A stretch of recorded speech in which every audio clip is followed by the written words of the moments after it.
What's going on, everybody? Good evening, good evening, good evening. Tonight, we're sitting down with Chris Criterizzi from C&G Organics. Chris was nice enough to step in.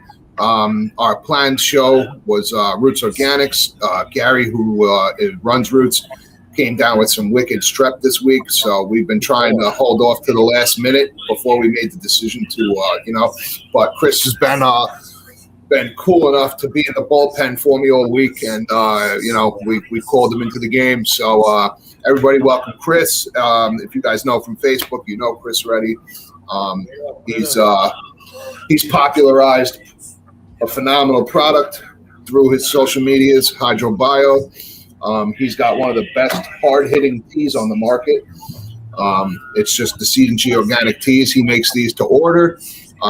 He will also make them for, like custom mades for specific kinds of grow styles, et cetera, et cetera. So, Chris, man, what's going on, brother? Not much, guys. How you doing? Good Friday. Good, bro. Yeah, good Friday. It's a good day. Yeah, it's one of those. I didn't even know Easter was this. Wasn't Easter in March last year? Yeah, it could have been. Yeah, I could have sworn it was in March last year. So when he said it was this Sunday, I kind of got like, that was fast. So what's going on, man? Not much with me. Not much with me. But glad to be here. Help you guys out in any way I can. And yeah, hell yeah. Hey, man, glad to have you, bro. As usual, ask me some questions about bacteria, and I'm here to answer. Yeah, I'm going to pull up my question list right now. But so I want to start off with something that's kind of that me and you have talked about, and I think needs addressing. HydroBio with specific inputs such as time release and whatnot. Some information is being spread around. I think it's a little bit more misinformation than accuracy based upon usage and whatnot. So talk to me about this, this interaction that people are having with the HydroBio. Is it just that they're using a little bit too much, or is it just not really meant for a time release formula? Okay, so if everybody knows how HydroBio works, what it's going to do is with our bacterial inoculant, we're really going to make anything in your NPKs about 30% more readily available. Okay. The other thing is so if you're going to put me with a liquid, or you're going to put me with even dry amendments and so forth, we're usually pretty good, guys, unless whatever you're amending with, or if you're using something like the big one that I've heard is crop salt. Okay, that's where everybody has a concern. From what I understand, crop salt is add it once, don't have to do anything anymore, and rock and roll. Okay, like through the whole grow. I believe that's how it's supposed to go. Okay. Yeah, that's their granular formula. They have a powder as well. Okay, and does the powder go into the soil, or does it go into the? The powder I think is more specific for hydro and stuff like that. Any reservoir feeding and whatnot. If I'm not mistaken, I could be wrong. No, okay. Right. I use the powder in cocoa. So you can put the powder in cocoa. Is that a slow release also? No, it's instant. No, that's instant. Yeah. That's like any other normal salt. So what's happening is two things are happening when you're going with a slow release. Okay. Number one, it's got to be pretty hot. Whatever. I mean, to carry a plant, whether it's 80 days, 60 days, whatever, in just any soil. I mean, I've been slinging soil for a long time and working with soils. I used to work for Sohum Soils. Okay. Yep. That's how we met. Which was pretty hot stuff. I mean, it was hot. The whole thing is that when you're using a slow release and that's really hot, our bacteria are going to do thing. They're going to make the nutrients more easily assimilate into the plant. It's going to make it more available to the plant. Okay. Most of your time releases are going to be most of your time releases, their main source of nitrogen is going to be ammonia. Okay. And then you might see a nitrate and a nitrate in there. Okay. But all of those still aren't what we call available to the plant until they've been broken down. It's not like the plant can go after those and just take them. Yeah. They need to be broken down. Okay. Now, the other thing that happens is hydrobio is always also used in, and so everybody knows I do large ag too, just so they know. If I have a farmer that wants to leave all of his biomass in the field, okay, corn stalks or pumpkin guys will leave all their leaves and leave all their vines and everything that are in there. Our bacteria will actually work as a meltdown, so it'll start that decaying. It actually eats it, breaks it down, so it's the carbon is available. I'm pretty sure what's happening with the crop salts is that we're actually taking. So if anybody knows time release, they have to put an additive to it that only allows it to break down so fast each time it's watered. Okay. It's not like, just think of it as a marble, okay? Or even better, something like a gobstopper, Yeah. The more it gets wet, the smaller it gets, the more flavor it releases. Same thing with a time release. But what's going to happen is you're going to have it where we're going to start acting like a stupid dissolver. We're going to make that pellet or however that dry amendment is, it's going to dissolve faster. Okay. So now if it's a real hot product, and can anybody tell me what it is? What is it? 22, 5, 22? Is it I don't use it, so I wouldn't even know. Tell you the truth, I got bags of it, but it's what? Hold on a second, I'm online. Why am I just not looking? But that's the other thing we need to look at, So I think that's the issue. I think the answer to it is not to not use it in the soil with a time release. I think the answer is that you probably have to take the hydrobio and cut it back by 50%. All right.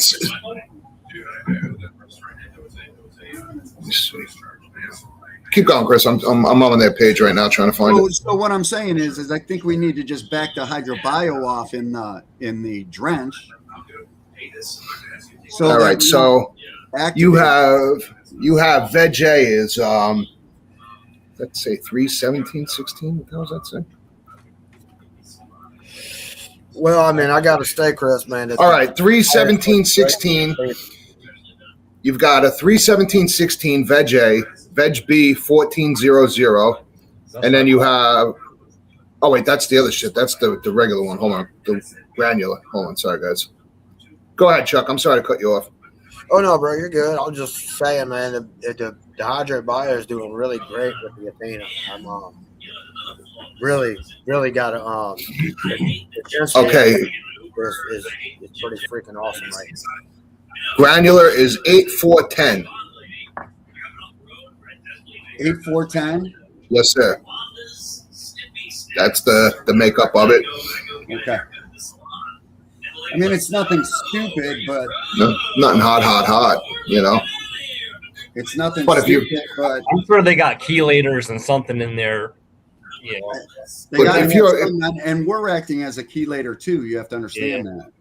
Yeah, and you know what? With us having kelp in there, we're definitely act as a chelator.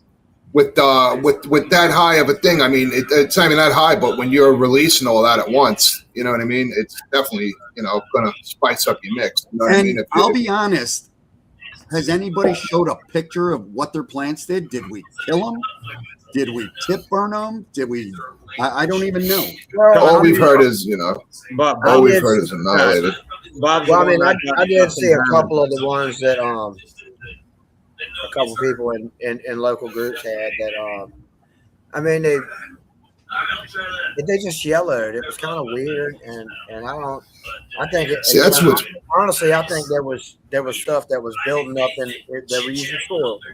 And I think it was stuff that was building up in the soil, and like you said, just like the crop salt thing. I mean, when that bio hit it, it just made it all available right then, and the plant sucked it up. And I mean, that's how I saw it. yeah. Bobby's saying they were burnt to hell, but so Yeah. And I you mean, know, I'm running 3.0 EC. I was running yeah, it's high. 3.0 EC of Athena and straight dumping. I mean, I was running 2 to 4 grams of hydrobio every time I drank. Yeah, see, that's 3.0 EC is a nice EC. You know what I mean? And I got growers that run 4.2 in outdoor. Yeah. That run hydrobio right with it, and they're not running high end salts. I mean, they're running front row ag and jacks and heaters and Yeah, I've never had a problem with it, dude. And I fucking, me, man, I'm heavy handed with that shit from the start to the finish, Yeah. So, and I've never had a problem. And I've used it with everything from, organics to, utopic garbage, fucking, the VBX. I've used it with Roots Organics, fucking liquid salt, and I've never had any kind of problem with my plants burnt. All they did was thrive, Yeah, Chris. How about them salts you're working on, man? How's that coming? They're coming. You should see I'm excited about that. I got a single plant going right now. Now it's in a 25-gallon pot in my indoor room, and it's taken up 33 inches by like 6 feet right now because I slammed it to the ground. That prick is now it's more than 5 gallons a day of water it's taking. Oh wow. Yeah. I mean, it is just absolutely pumping right now. Hey, I want to address that question about calcium. Can I do that? Yeah, go ahead, bro. Okay. Rock on. Listen, guys, I'm going to tell you right now, every grower, commercial, and most guys that are, and you guys run so much stuff. None of my commercial grows ever pick up a bottle of CalMag anymore since using hydrobio. Literally, do not pick it up. I puff up amino acids in there that's chelating all that calcium that's already up inside the soil, right? Or no? It's doing that, but we're getting a ton of calcium from the kelp, okay? And then I'm getting a ton of calcium. I'm getting a ton of calcium from the molasses that I use. Okay, and I'm getting a ton of magnesium from there. So especially if you're going to use it as a foliar application, also. Yeah. We're just pounding that plant with the right amount of CalMag. And I think, Chuck, you could probably say this too. Man, when you start using hydrobio, there just isn't a hitch. If you use it right, there's just not a hitch. You don't get that, oh, what's going on? Oh, what's happening? Oh, do I have a CalMag? You never get a situation where that's even comes into mind. I didn't have the issue outside of my eyes popping out. I mean, everything really just thickened. I had some really nice growth come in. Yeah, listen, man, I've been using it for years now, and I've never had any, not even a fucking slight problem with it. You know what I mean? Where I had to back it down, I crank on that shit. I've gone up to like 6 grams of fucking gallon on it. And just went bananas, and it was nothing, no problems, no nothing. Especially at the end, like at the end when I back everything else off, I just crank on the hydrobio, because it's gonna fucking push the calcium, it's gonna push all those micros out that end game. You know what I mean? So I just crank the fuck out of it. There's so much to consider in all that because I mean, like, you know what I mean. A couple of my friends, you know what I mean. You got the same exact setup, A to Z, point period blank. Everybody's using RO water. I mean, the environments couldn't be like there really couldn't be more similarities with that. but yet it could be something different in that water. You know what I mean? In that water source, just a little something different than RO. Especially well water. A lot of well water is heavy with shit. You know what I mean? My well water is beautiful, man. It's like 115 ppm straight off the hoop before I even touch it. Yeah, mine sits at. So we ran a test. Here's another thing that might be also okay.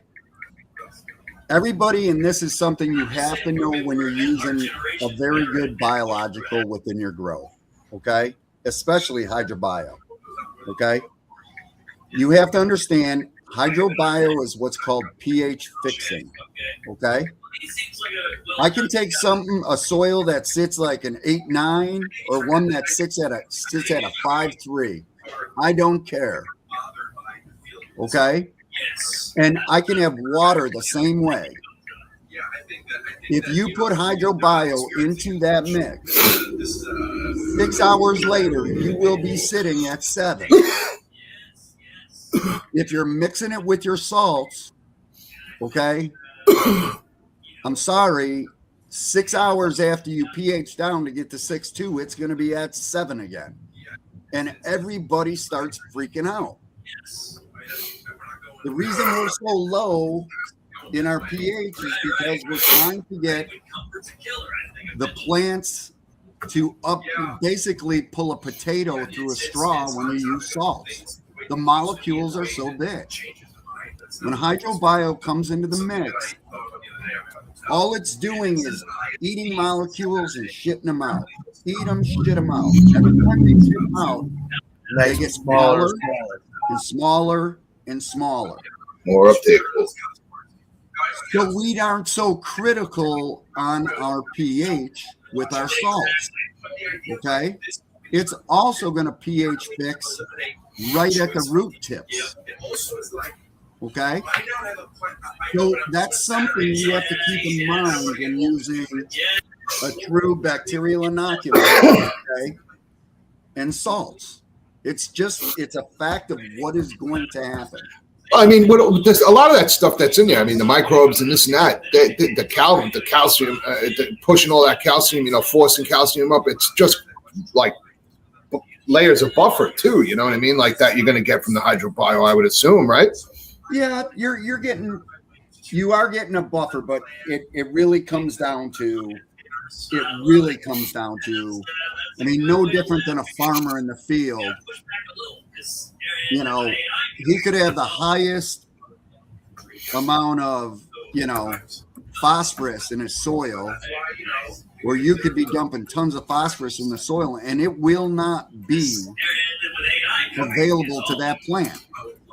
But once hydrobio and once you have bacteria attacking that, and the one that does that is the magnetarium, okay? Yep. It's going to make that phosphorus 30% more available to the plant. Okay? I need you to understand. It'll because phosphorus, when you put it into the soil, whatever you put in, and I'm going to talk farmer talk, okay? 5 pounds an acre, 10 pounds an acre, they're only getting 2.5 pounds of it. The rest of it either leaches out or it binds in the soil. It almost becomes like paste. Okay? A lot of farmers can't even use a field because the phosphorus is so damn high and they just can't add to it. It's almost like it's toxic. Okay? So no matter what it is, an MP or a K, it's going to break those down and make them so available to the plant. Okay? Let's jump into. Hold on a second. Gotta pull it up. All right. So, for growers just discovering C&G Organics, what makes your approach to soil building different than the rest of the market? Let's say that again. For growers just discovering C&G Organics, what makes your approach to soil building different from the rest of the market? Well, I'm trying to get it on the site for everybody so I can offer it. It's just I have to buy like half a truckload. And that order just came in, and so now it has to be produced. Okay. when you're talking about soil amendments, I think what you need to do is instead of, I like to use what I call consistency. Okay. I want things to be consistent. I want them to be the same every single time. Okay.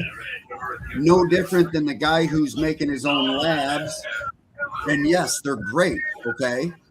But you cannot tell me what's in that lab. You can't tell me how many CFUs are in there. Nope. You can't tell me exactly what bacteria are being formed in there. Okay. Where with hydrobio, I know exactly what I see. When we're done producing our product and we're ready to package, we've already had our COA, everything tested out right where I want it to be. Okay.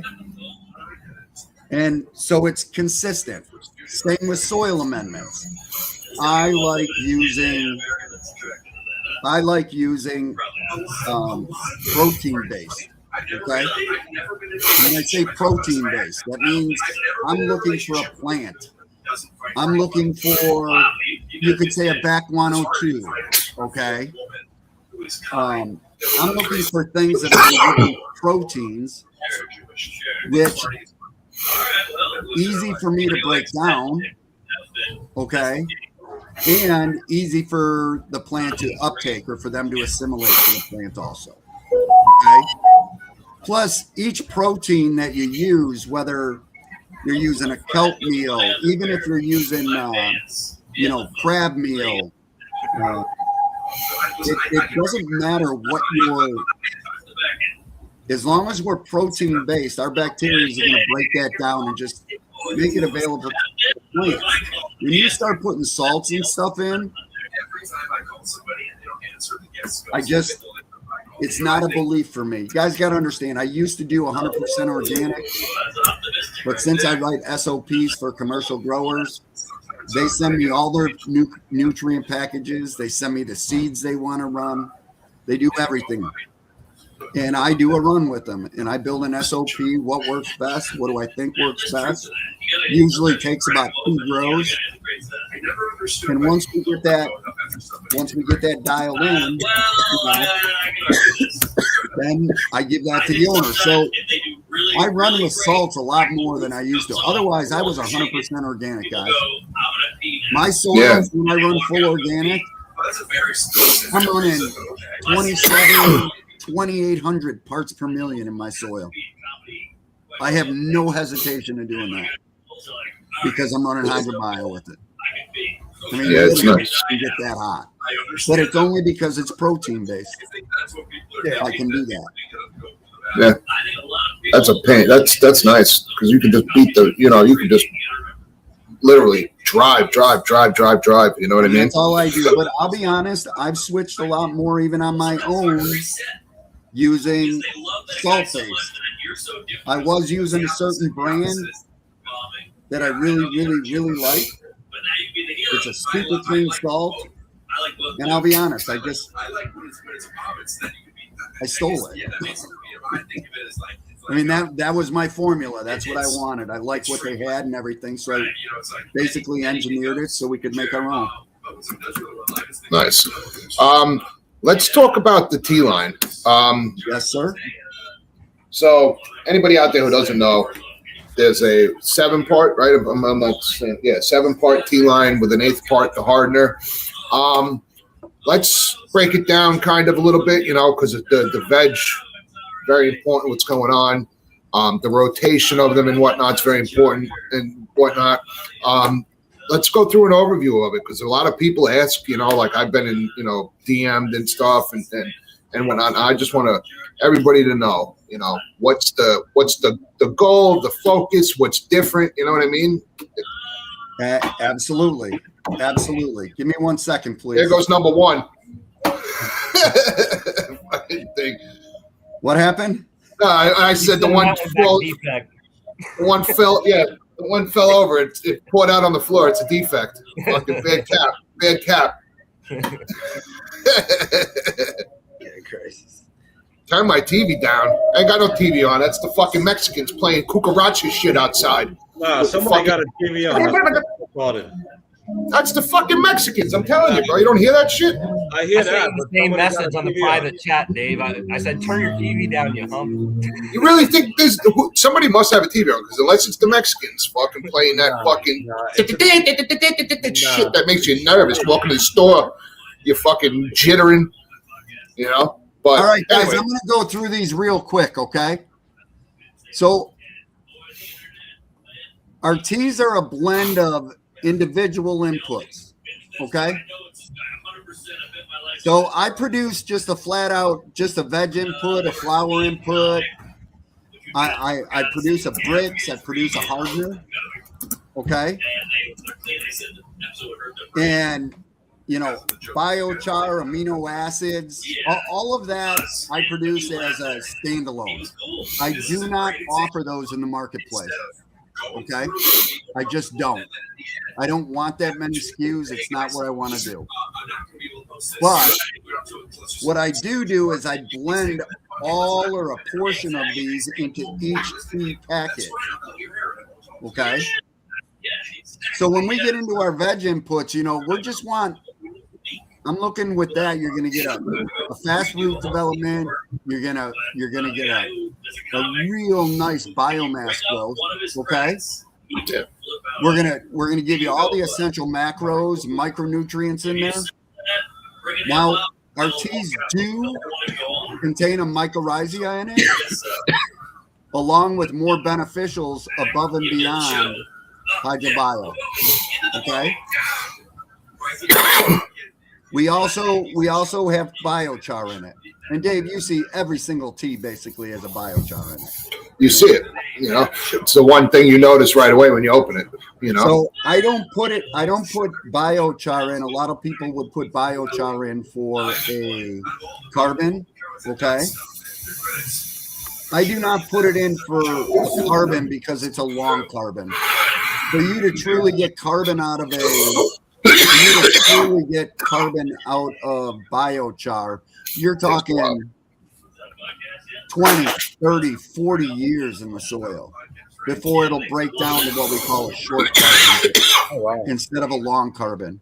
Okay. That's why when I see people burning pits of fucking biochar for their season coming up, I'm like, you might as well just fucking make fucking spare ribs because that shit ain't gonna do. You are gonna get some, but not enough. You know what I mean? Not enough to sit there. But you're gonna get monkey with all that shit. You are gonna get bacteria in it. Okay. Bacteria the other thing is it does a couple things. Number one, it will have a bacteria in it. Okay. What bacterias you have to find out. Okay. It is going to help with your soil as far as building it up with organics. Okay. Which means it's going to drain better. It'll definitely hold water better because it's biochar. Biochar will hold about, depending on how hard it is as far as a carbon. I mean, you're talking, you could hold as much as 50 to 80% of their weight, the biochar will. I like the biochar because it's a home. It's a home for bacteria. It's a home for fungi. Throw a pork chop in there and do the same thing. It's I like the dead fish thing, man, for that kind of shit. You know what I mean? Like chuck a dead fish in that sucker and let it rip. You know? Yeah, but see, that's a short carbon. Yeah, but how long are you going to be fucking growing a goddamn plant? You know what I mean? Like, you know, like you're not going to be growing the fucking thing forever. You know, that fish will break down and stay there the whole time. You're going to get fucking bacteria. You're going to get everything you need. You know what I mean? Yeah, well, I use biochar in mine. I think of it as a condominium for my bacteria is really what I want it for. And it's also a condo for my trichodermas. Okay? Yeah, I see that. I see that. So here's a great thing. Okay, so you know your T1 is simply your T1. All it is, okay. Your T1 is a 0.5, a 0.2. All it is amino acid and Brix. That's it. Okay. Yep. Our T number 2 is going to be a Brix, amino acid, biochar, and our vegetative input. All right. That that tests out to a 7.35. Okay, as far as an MPK. When we get into the number 3, okay, it's a 1.57. And I'll be honest, that's just my bricks and hardener. Okay. So when you're using our teas, you don't necessarily have to use the hardener as a standalone. Okay. Because it's already in the mix for you, which is kind of cool. Right. Yeah, hold on one second. Tell me if you don't hear that background noise anymore if I cover my microphone up. No, I hear it. You hear it. It's somebody's TV, dude. You can hear it loud and clear. It's somebody's TV in the background. Is there somebody watching TV in another room close to somebody? Not me. That shit's fucking crazy, bro. Where's that coming from? Why it's not even on TV? I don't hear it. I don't hear it at all. He's in there. Really Yo, it's as loud as Critter. When Critter's talking, it's as loud as him on my end.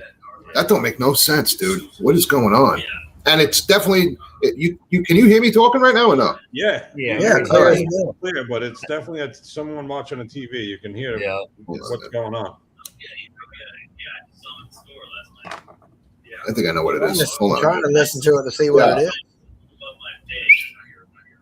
Kill that for a second. Goodbye. Tell me if you hear it now.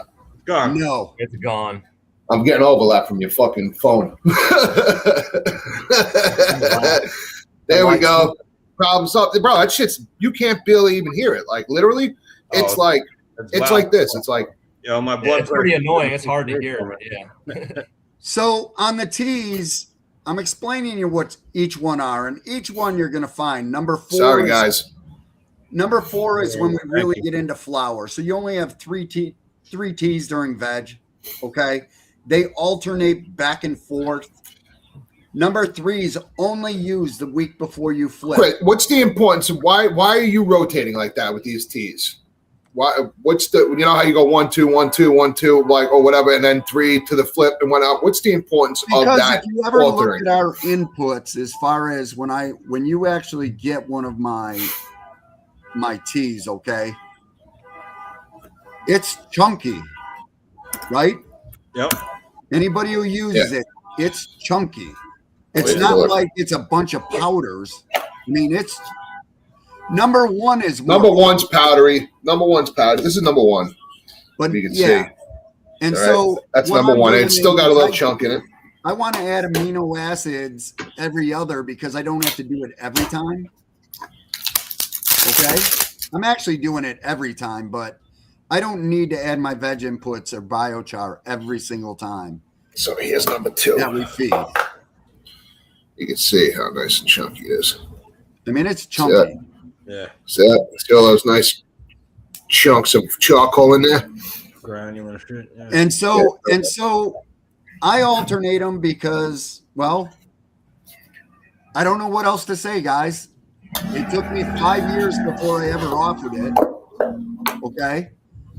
And it's just a really nice, easy compost tea to make. Super easy. Throw it in. That's number 3. This is number 3. It's it clumps a little bit from. Number 3 gets chunky just because there's so much bricks in there. Yeah.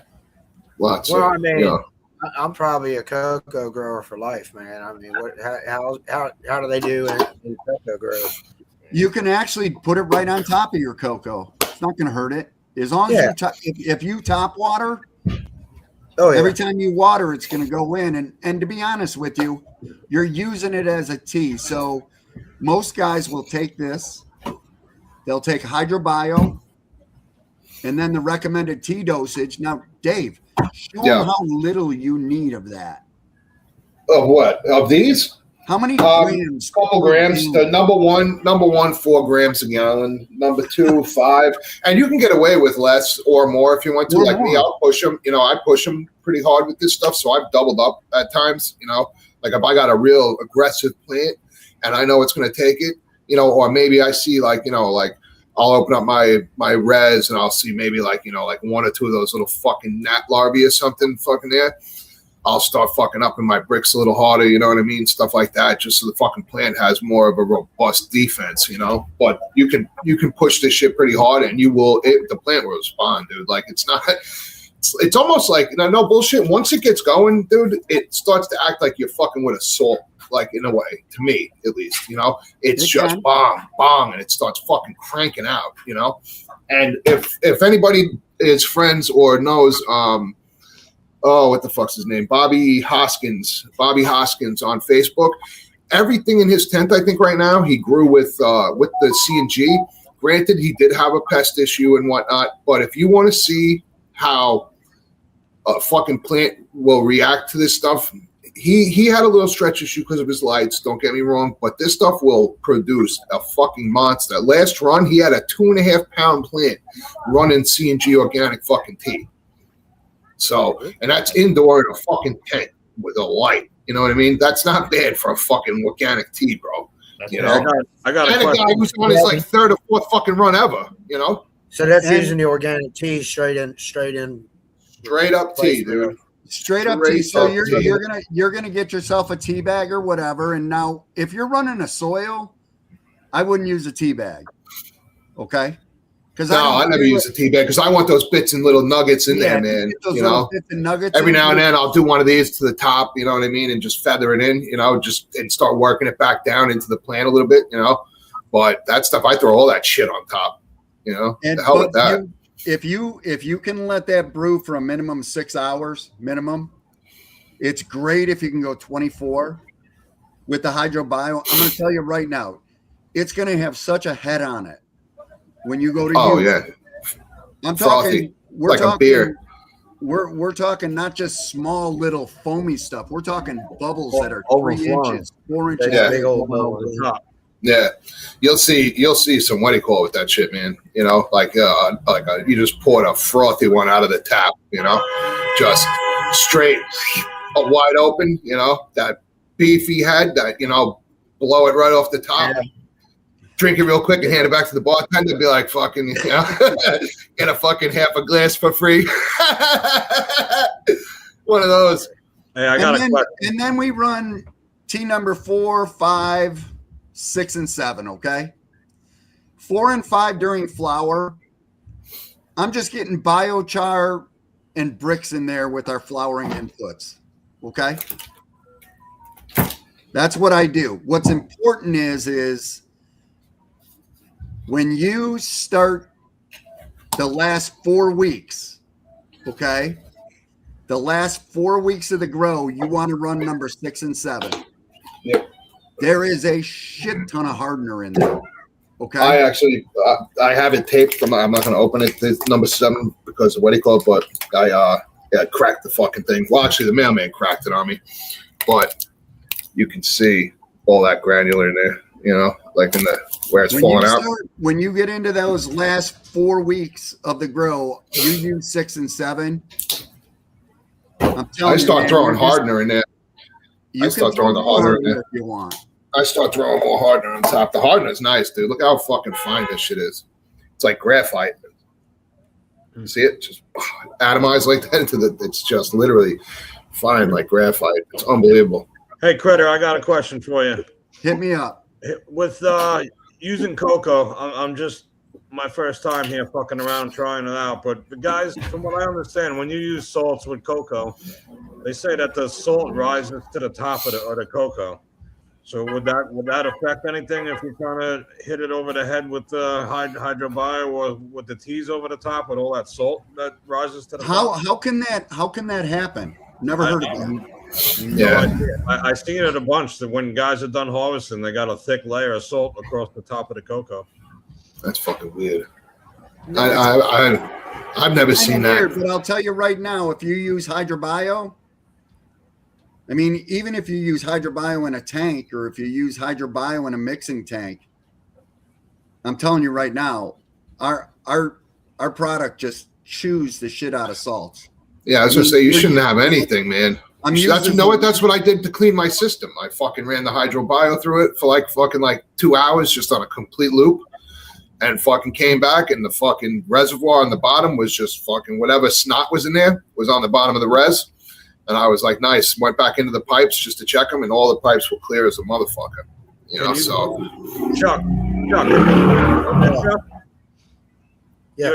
You're a cocoa grower, Chuck. Can you chime in on that? Do you get salt rising to the top of your cocoa? I mean, honestly, man, I you know, not to rep any particular brand, but I mean, when you're running salts, man, I mean, the Athena, I haven't had the least bit of salt back. That's what I mean. If it's clean, dude, you shouldn't even see it on your bags. Well, you know what I mean? Also, one thing, I mean, the Athena's got that cleanse additive that you put in with everyone, and that helps rinse those salts down a little bit differently, I think. I mean, What is the cleanse? What is that shit? Do you know? Is it hydrochlorous or something like that? Like, what is it? Like, what the hell is it? I'll send you some label pics and shit later, man. Yeah, I'm curious what it is, man. I mean, look, I done got to the point, man. I mean, every time I heard what I grow is, every time he said something, now I just kind of listen to it a little bit more than I used to, because yeah. But it pushes. Listen, if it's keeping it clean, you know, that's all that matters. See, his great. Yeah. I mean, HydroBio will keep you clean too, just because I'm used so much. Water lines. It keeps the water lines A to Z.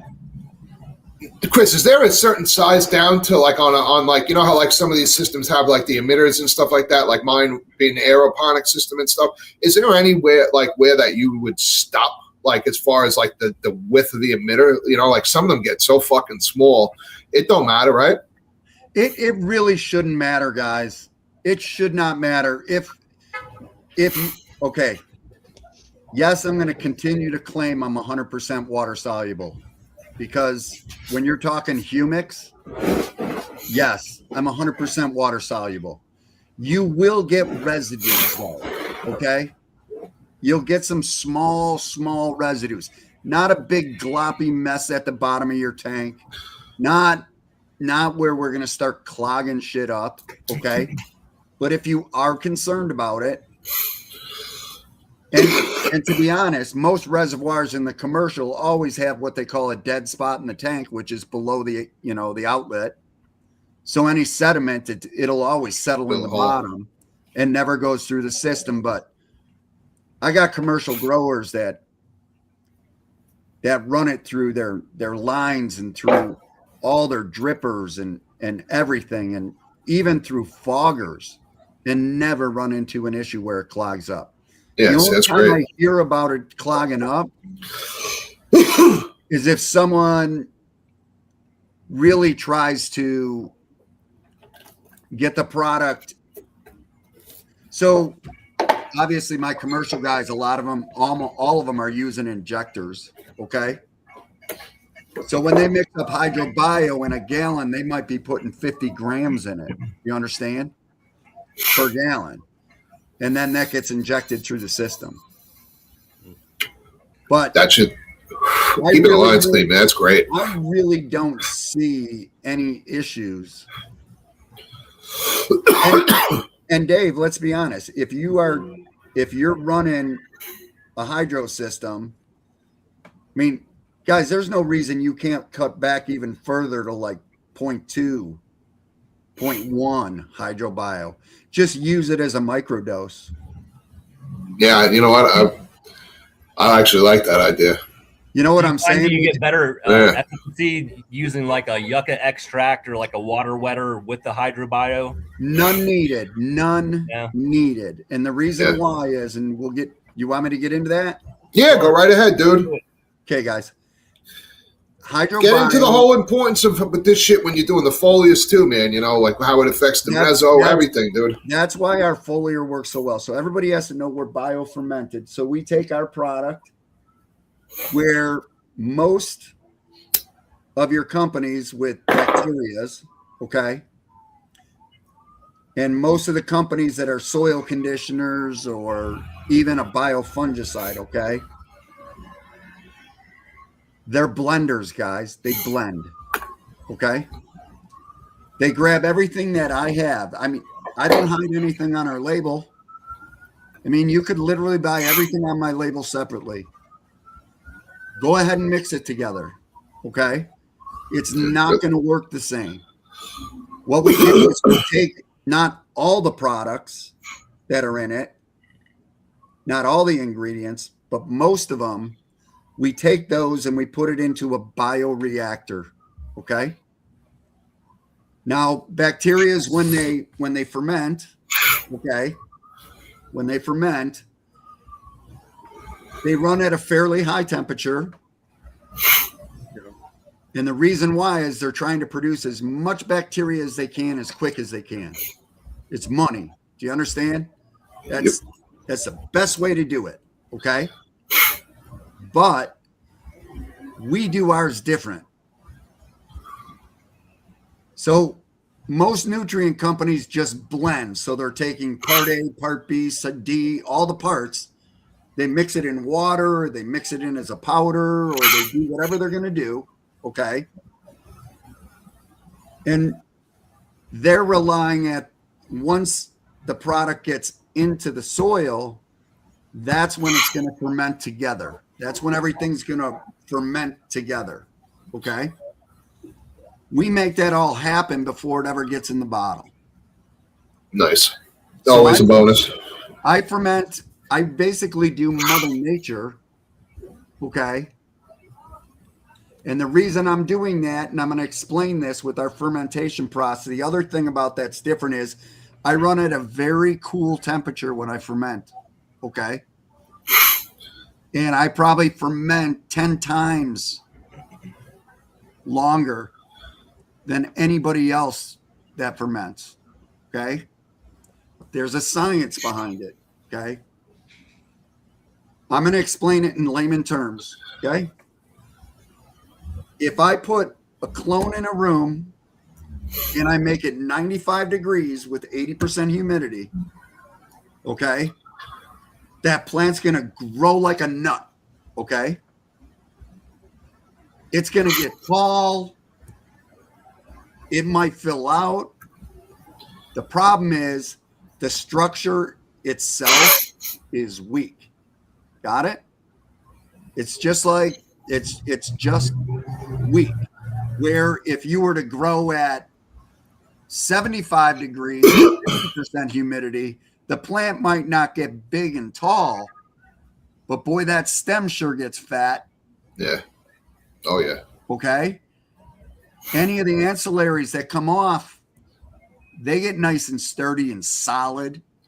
Okay. I was going to say, you know, with the hydrobio, you know, how does the environmentals and VPDs and all that interact with it? And you kind of get into it too. So I was glad you're going that line. And so what we want to do is we want to build a thick, badass bacteria, not a bunch of weak shit. That's the best way I can explain it. Okay. It's the same with if you get into artisanal breads, right? Almost 90% of them, they don't rise in a proofer where it's 80 degrees with humidity. Cool. They put it in a refrigerator and let it rise. Get that stumpy So breads. You get that more robust flavor. You get that, you know, you get more. How do I explain it? Those rise and fucking pumpernickels, you know what I mean? I mean, it just that's the way I would say it. You're getting those deep rise and pumpernickels, you know? Best way to put it, bro. Shit. I mean, and so that's why we ferment the way we do. Now, all the bacteria is on there. We know what they do in the soil. Everybody knows what they do in the soil. Every farmer knows everything.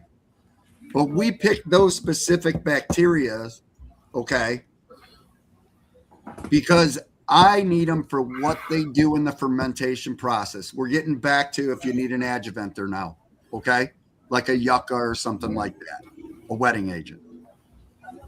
What happens is as we ferment low and slow, our bacteria are taking the molecules and chewing them up and chewing them up and chewing them up. They also, our bacteria produce copper. They produce silver. They produce, there's so many different metals that it produces and little nutrients in there. Okay. And if we do that, we're actually creating something that they call a biosynthesized nanoparticle. Okay. Big fancy thing, whatever you want to call it. We're talking about nanoparticles, guys. I'm producing the same nanoparticles that they use in pharmaceutical to make a pill work better, to make something work better. Okay? That's what nanoparticles do. You add it to something to make it work better. Do I want paint to adhere to something better? Yes, more nanoparticles in it. Okay? So with our fermentation, we get the nanoparticles, which help us as far as adhering to the plant. Okay? Then, since we ferment for so long, we've changed the molecule so many times, and it is so small now. I mean, it's literally so small now that it easily penetrates into the leaf's follicles, okay, and the stomata. Like candy, it'll suck it up like a sponge. Yeah, you could tell if you want to fuck around and see some cool shit, mess around with 2 different plants and bang the one hardwood hydrobio with foliar and in the soil and let the other one rock the way you normally do it. Fuck. And then yeah, you'll see. So as far as a wetting agent, we're actually used in farming, and you guys who use it, okay? I work as an adjuvant and a wetting agent, okay? So I work as what we call an adjuvant or as a surfactant. All we are is a product that makes something work better. That's why here I make your nutrients work better, don't I? I can make you take up more nitrogen. I can make you take up more phosphorus. I can make you uptake more potassium. Okay. So we're just making something work better, and that's what we're doing. Now, let's get into the ingredients so everybody knows. You'll look at it, you'll see I have fulvic acids and I have humic acids. Okay? Just so everybody knows, everybody's got to know this. If you're putting a humic in, you are putting a fulvic in. Okay? There isn't a reason to, it's redundant if you're putting humics in to add more fulvics into it. It's particle size. Yeah. Fulvics are harvested from humics. Okay? So when you're using it, you're basically getting something they've stripped from a humic acid. Okay? Then if you look at it, everybody's going to look at the sugar and go, oh my God, you have so much sugar in here. Why do we need so much sugar in here? And I get people that say, oh, why don't you use beet sugar? Why don't you use this kind of sugar? Why don't you use that kind of sugar? Well, if you look at it, I have cane sugar in there. That's to feed my microbes. My molasses, everybody thinks is to feed microbes. And everybody thinks it's in there because, oh, it raises the Brix levels. Okay? Guys, that's so far, and you've probably seen some of my posts. There are so many micronutrients in molasses. Okay? That's why I put them in there. I get tons of magnesium from it. I get tons of calcium from it. Okay? Iron. And everybody has to understand something. How do you get a green plant? Tell them about iron, Chris. Come on. What makes your plants green? Is it the nitrogen? It's fucking iron. It's the fucking iron that gives it the color. You can pump all day long. If you don't put iron in there, fucking thing will look like you're not going to get that deep, dark, beautiful Jurassic Park look. Park blue green. That fucking Why is it every Deep blue sod? green. How come every sod grower, okay, every golf course that's out there, iron is the biggest thing that they're putting into the ground? Yeah, I mean, I got some of them. That's that blue, that real deep, Yep. dark, like bluish green going It on. fucking looks like megafauna. I always say it's like that. It's like literally looks like some shit when you watch like fucking Jurassic Park and you look at the plants. You're like, that shit is like, it's literally like a green into blue. It's a crazy fucking color, and you see it. Like that's the crazy thing. Like with certain soils, right? Like people who use like lush, for instance, you plant your plant, you look at it, blah blah blah blah blah. Start banging in your hydrobio, fucking.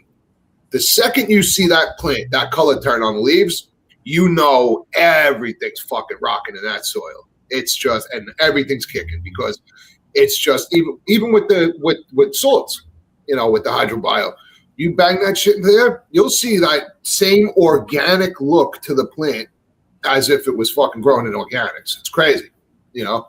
And so that's what we use. That is really why I use molasses in my product, and understand that's part of the stuff that goes into the bioreactor. And because we're fermenting this all together, a bacteria, think of it as like steak seasoning, like Montreal steak seasoning. Okay. And that steak seasoning, the pepper is a molecule, the salt's a molecule. Okay. The bacteria is going up and eating. Like a fat kid at a buffet. Okay, it's eating each one of those things. It metabolizes it, turns it into a smaller molecule and shits it out. But when that molecule comes out, guess what, guys? It now has a piece of the salt, a piece of the pepper, a piece of all the micronutrients that are from the molasses. All that stuff, instead of being individual molecules, which guys who just blend, that's what they're doing. We're creating a brand new molecule.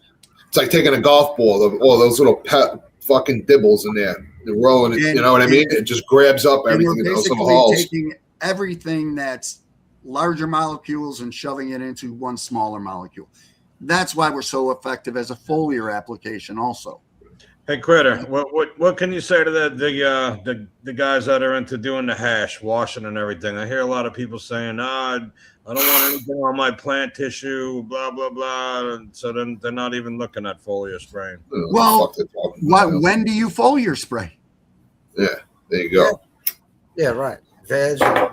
If you're worried about your hash, then I spray your fucking buds. I think if you don't use it during veg, you're missing out on everything.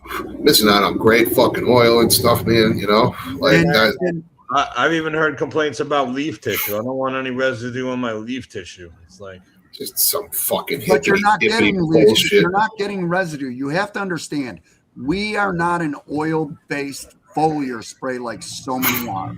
Okay. Yeah. Only thing that's gonna be left on there is that's stuff where that people belongs there. Get it wrong.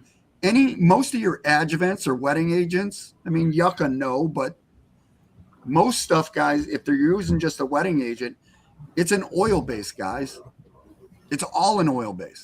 I think oil's fucked. And the adjuvant, and the reason is because they want the oil to help make sure that whatever you're using, whether it's a fungicide, whether you're using an insecticide, whether you're using an NPK foliar application, it sticks to the leaf.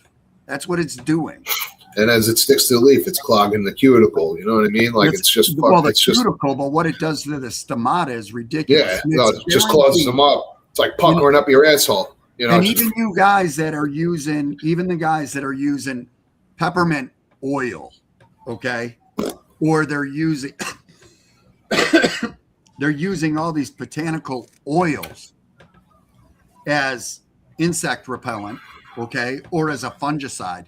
Guys, I'm telling you right now, when you apply those to your plants, I'm going to tell you right now, they will stall immediately on their photosynthesis. Yep. You literally see the plant. Look, you come back and you look at the plant like an idiot. Why isn't it growing? And everybody goes, why? Well, then they start fucking with inside the stomata. But here's the plant. Here's the biggest thing. You've just shut down the entire respiratory system of your plant. Okay? It can no longer release water. No more transpire. None of that. It can't transpire at all. It's being held in. That's literally like holding your breath, dude. Literally holding your breath. Same difference. Your plants, if you were growing under like double-endeds or a light that gets stuff hot, or even outside where your leaf gets hot, okay? As soon as you put that on there, that temperature is going to rise by 30%. Guaranteed. The humidity is going to fucking rise everything. The plant can't transpire. It has no way to cool itself. It's like you running and covering yourself in baby oil, okay? Go run and you're going to overheat in a heartbeat. Your body won't sweat. It just can't. That's why all these people that tell you to fucking spray neem and all this crap are out of their fucking minds. You know, how many arguments you see online with that dumb shit? It's like, yeah, spray that all over your plant. That's a great idea. You know, and I know we're getting long here, but I also want to get into the foliar application. Okay? Yeah, go ahead, dude. Whatever time you want to take, Chris. Because we can actually, our molecules are so small, and that we're able to get into the cuticles and we're able to get into the stomatas. Okay. Whether you're using us as a biofungicide, okay. Whether you're using us to raise Brix levels in the plant, okay, we can actually get into the cell structure of the plant. So I'm throwing directly, like, think of it like mainlining, okay, guys?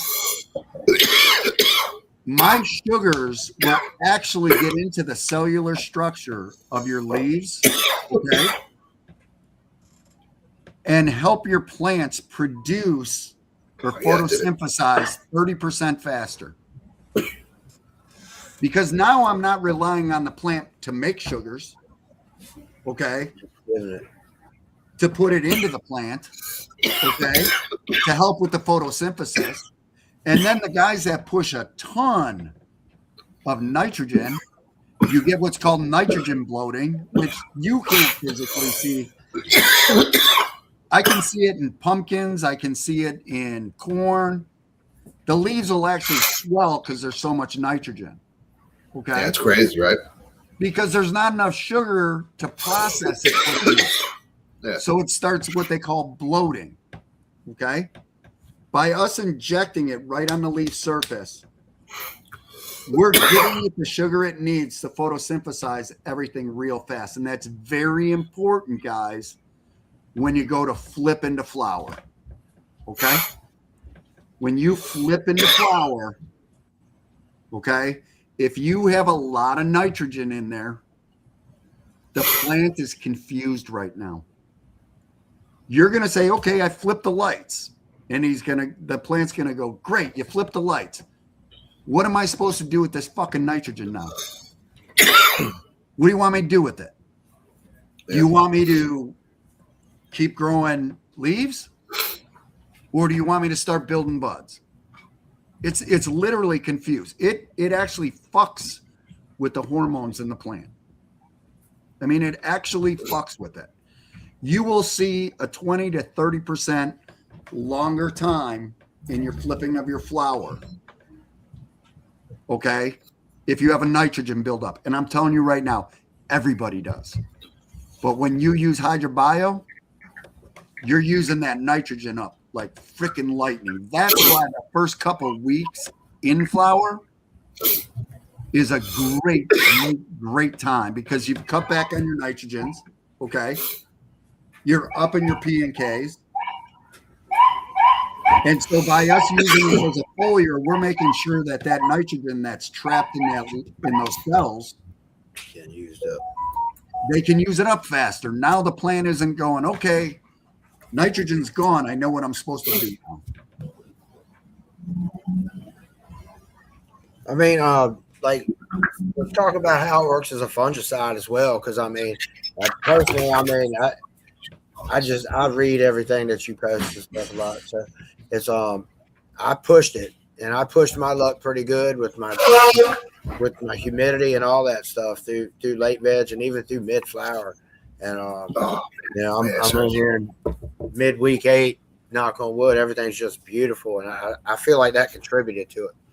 It does, because what happens is, as using us as a fungicide and how well we get in through the cuticle into the stomatas, okay?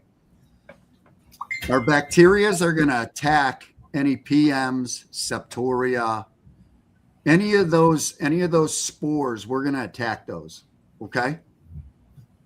And as we attack those, at the same time, our trichoderma is going to populate on that leaf structure, okay, and basically won't even let it grow on there. Now, because of the trichoderma, that's why I insist on my commercial grows to cut back 5 to 6 weeks before harvest, okay? Anybody that uses it during flower, I don't hurt any of the color in the plant. I don't degrade any of the trichomes once you foliar spray with us. There's just no damage going on. I just want to make sure that I have enough time for the plant to transpire, you know, to actually let, how do I want to say it? Basically, when the plant transpires, my product eventually just flakes off. Okay? It actually falls off the plant because you have water trying to force its way out of the leaves, and as it forces its way out of the leaves, it takes what's sitting on that leaf and makes it come off. Does that make sense? Do you understand what I'm saying there, guys? Yep. Now, the other great thing is because we can get into the cuticles, I keep saying follicles, but cuticles on the leaves, okay, and the stomata. Once we get our bacteria into, it actually will get into the leaf structure. Now we are going to do two things. I'm able to, when you can't, I mean, let's be honest, to spray every single top side, bottom side, everything of a leaf when you're foliar spraying can get tough, okay?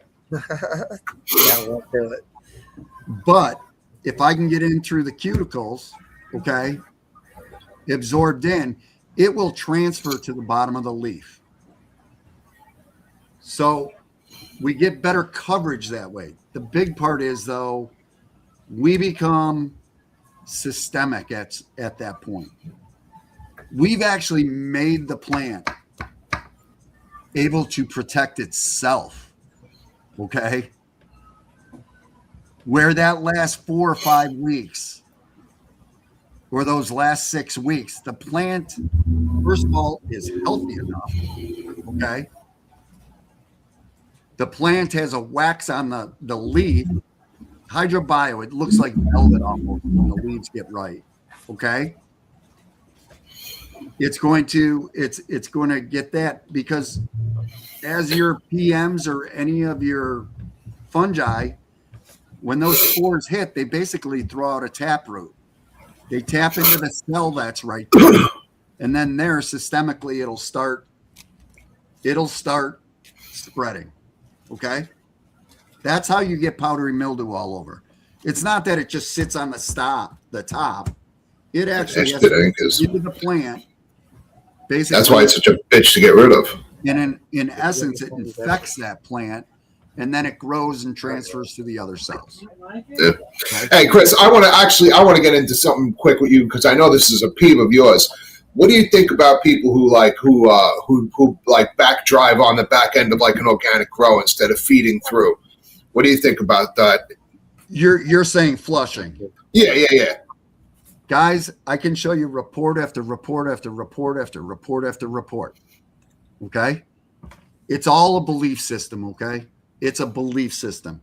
When you flush, yes, you can flush out salts. Salts you can flush out from your media. Okay? Tear the whole But why the roof. fuck are you doing that? You just paid All money you're to put it in doing, there. all Why you're would you doing, do not that? feeding your plant straight through with organics, is fucking just taking away from the fucking potential of the plant. That's it. It doesn't make sense. Now, salts, It's retarded. if you look and you see on my schedule or those who grow with it a lot, the reason I have you bump everything up at the end is, okay, as far as hydrobio is because I want to use up all the nutrients that are left in there, man. I don't want to stop. Once you start flushing, I'm sorry. The plant might swell, but it ain't growing. But that's it. Then your bud looks like a fucking microcock when it's done drying. Yeah, I guess You know. larvae, you know what I mean? It's going to be Yeah. larvae. It's not going to be the structure that you need it to be. Why are No. you washing out the P and the K that is so important the last 2 weeks per Yeah. week of your grow? That whole fucking time. So important. Yeah. When you're using teas, You man. don't necessarily, I might tell someone, okay, you want to cut back on the nutrients, fine. But don't flush them out. Up on the feed. Yeah. Don't flush it out. You paid for it. You paid for that nutrient you put in there.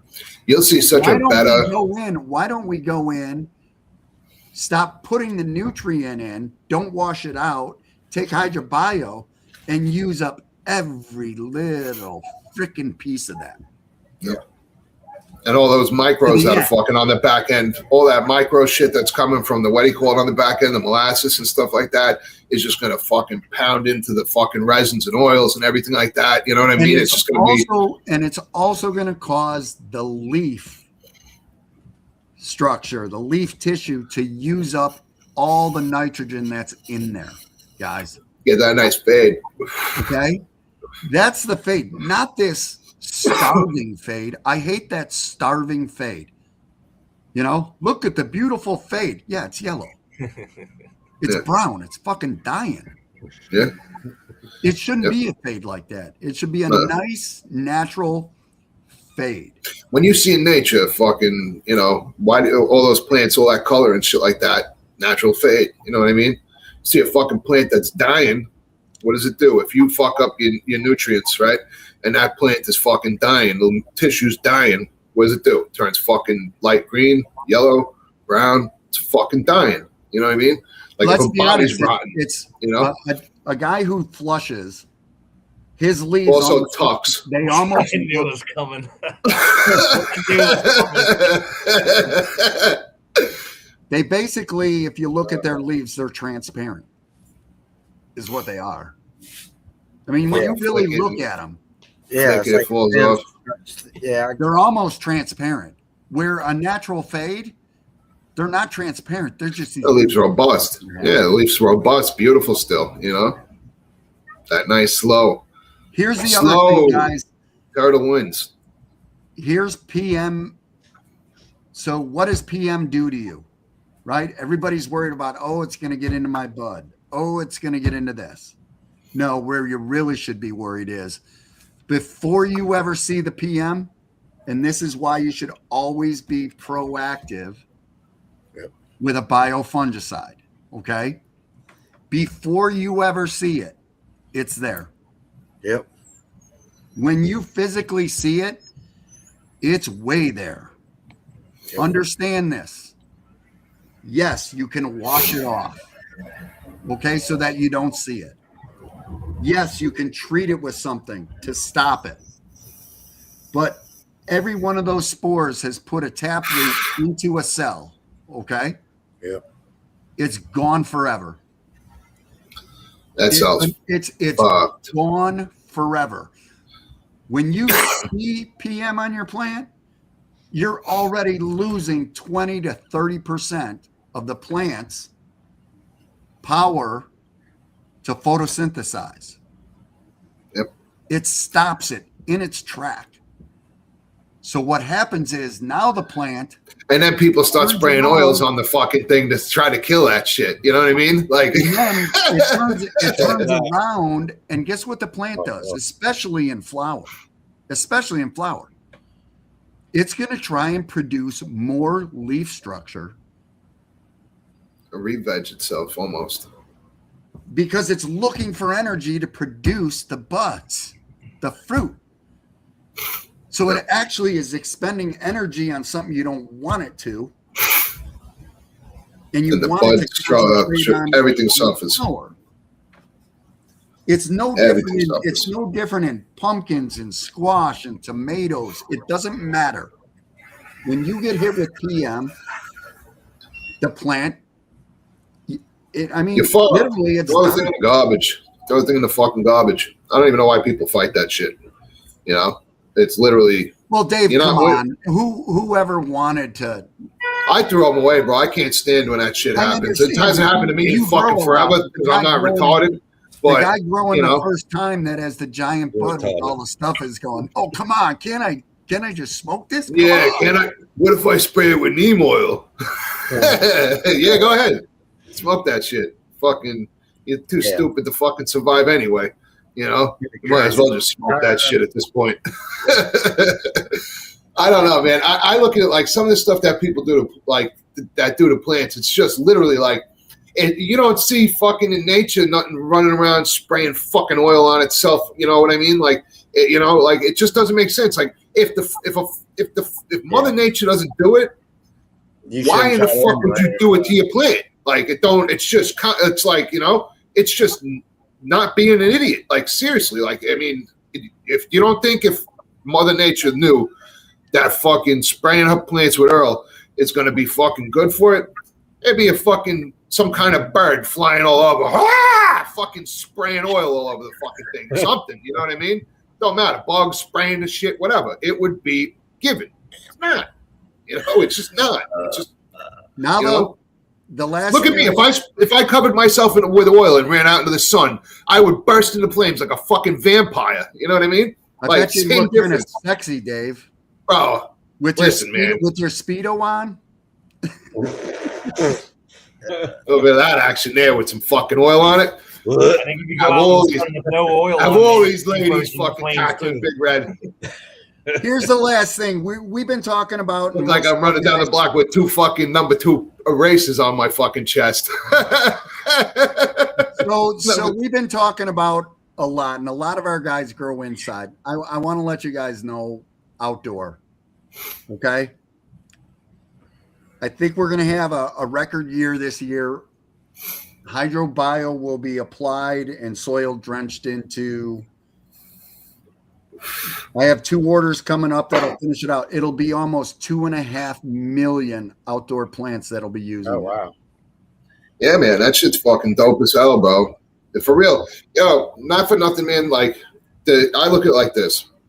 There's a lot of stuff on the market that if you, I've had guys, where I've interviewed that can't tell you cock about their product. They'll tell you like, something that the company wrote up, blah, blah, blah, blah, blah, blah, blah. But then you literally get into the meat and potatoes of it, and they'll literally just like, look at you like you're retarded. George. We even got breeders like that. We got some breeders like that too on. Yeah, like I mean, this is a product that's backed by a dude who like literally knows his shit. Like, you know what I mean? Like, look up anything Critter says about anything about the plants. Look up any of the ingredients on here. Whatever you want to do. You want to try to fucking use ChatGPT, prove him wrong. He's not going to be wrong. You know what I mean? He knows his fucking product, bro. So I didn't. He knows his product and he knows his shit. Everybody, here's a big deal. You're going to get a lot of products that are going to go, well, our white papers, our white papers, our white papers. Okay.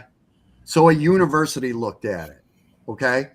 Well, where's your case studies? Where's your case studies? Okay. Where's all that stuff? Yeah. I wanted to put it into a grower's hands and let him see what happens. I had a pisser with it when I first started fucking with it, man. Remember? I was having The fun. first time I ever had it in my hand, it sat on a shelf for 6 months. The day I used it was like, God, am I a moron? I'm an absolute moron. Yeah, bro. The shit's legit, man. It's just fucked out. Like everything about it's just science backed. Like, you know, it's all field based data. So and there's nothing in there that's I bad. have a grower. I haven't. Nothing. And this is data that'll be coming out here. I have a grower. One of his fields. It's 13 acres, 10,500 plants. He's been running the same strains in Lower Michigan. Okay. Been running. He changes his strains up here and there, but he basically runs the same because he's always been looking for strains that are resistant to powdery mildew and septoria. Okay. Which as an outdoor grower, you should be doing. Yeah. All right. Yeah. His average for the past 8 years, his best years, 4 pounds of dry, okay, per outdoor plant with 15 to 20% of the flower, okay, able to be sold as smokable and not being sent for extraction. Okay. Yeah, see, that's fucking insane. That's actually impressive. You know, okay. It's not just fucking biomass like most guys are growing. He ran. Right. Now he used to do biomass, but at $60 a liter, who the fuck is doing that nowadays? So most guys are just taking their outdoor stuff and it's going to joints. I'm telling you right now, all the outdoor growers. I mean, yeah, a lot of them are using it for extraction, but there's too much shit coming up from Oklahoma and from Canada that, you know, but we just got done. I got done with a meeting with him last week. He used HydroBio 9 weeks as a foliar application, 0.06 grams per gallon every drop of water that he fed the plant. Okay. Damn. It came out to a cost of $156 an acre in HydroBio. Okay. That's fucking cheap, bro. 19 cents a plant. A big farmer. 19 cents a fucking plant. He's running Holy 807 crap. plants. He's running 807 plants per acre in 50-gallon pots. Okay. It costs him fucking nothing. That's good. His septoria and his PM was basically non-existent. And what he did have was so late in the grow, it didn't affect him. Okay. He picked up. So it worked out to be like $12 a fucking acre or something like that. What is that? Like $12 an acre? No, I mean 100 for me. No, each acre is $153, but you divide that by 108, it's like 19 cents. Yeah. All right, okay. My math sucks. But the biggest part came down to harvest. Yeah. He picked up on biomass, and this is why he got so much more bud. If I can get your biomass, plant's just pushing. Okay, if I can get that means all the leaves, all your fan leaves. If I can increase those by 30%, that means 30% more energy and sugars that the plant is producing that's going to go to the buds. Okay, he finished off 4.5 pounds was the average on the plant, so he picked up a 0.5 pound per plant. Okay, that's fucking insanity.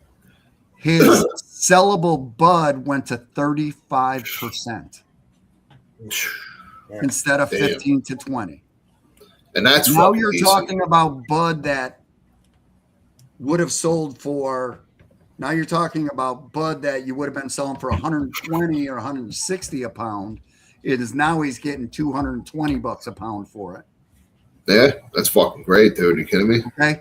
We're talking on one field, an increase for him of almost $1.3 million. Yeah. Just from spraying some shit. You know what I mean? That's nuts, dude. That's absolutely fucking nuts. You know? Those numbers are crazy. So for are real. You seeing, like with the big the storms like that, or are they able to lower their nutrient their base nutrients when they're using your additives with that, or you can definitely do that, but guys, I want to let you know something. Okay, Drive. if I tell a cannabis grower or a farmer or a golf course superintendent, I want you to cut your nutrients back 30%. You know what they do to me? Get the fuck They out. fucking laugh at me and go, fucking get away. Fucking get away. Yeah. I'm serious, Dumbasses. guys. I mean, really, to tell someone to cut back, my objective with the product is I really don't want you to change too much. Does that make I really don't want you to change much. I'm just gonna assist you to make something better. And that's what I want to do. I'm going to make your plants, it basically, man, your plants just look healthier. I don't know how else to explain it. They're just healthier. Yeah, you'll see. You know, anybody who hasn't tried it, you know, try it out. You know what I mean? And I can honestly say, you're really gonna. I can honestly say, if someone has a problem with it, 99% of the time it's user error. Yeah, you're doing something else wrong. It's not this shit, wasn't it? You know what I mean? Well, I mean, They just don't listen is the problem. well, Yeah, that too. Well, it's the thing is, man, you got to realize, you know what I mean? And the only thing I'll say for those people, okay, is sometimes it's plain English in terms of like being an experienced grower, what you're saying. But Absolutely. A lot of people might feel a little, like you're telling them they're stupid. And I mean, No, I don't mean to say that. I'm not trying to say. I'm not saying it like that to you, Chris. I'm just saying, like, in general, you know what I mean? In your fucking lobotomy, dummy.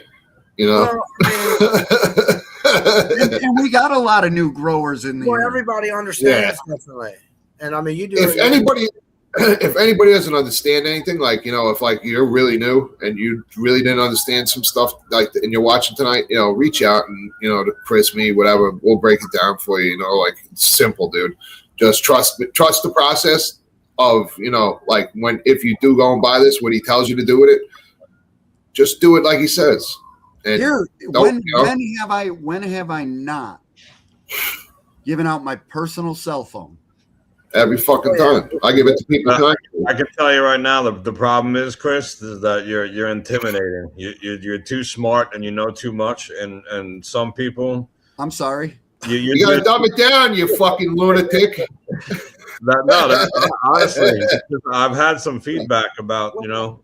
When you have, you know, I mean, it's just like, and it's like with me with carpentry, you know what I mean? I talk about it like it's my second arm and I don't pay it. Yeah, like me. Like I speak at the dumb part of this. You know what I mean? Like, I don't get scientific with people at all. I hate that shit. I understand it, but you're not going to hear it come out of my mouth because it's fucking, you know, it's just not me. You know what I mean? Like, fucking, so I break it down for people real easy. You know how I am, Charlie.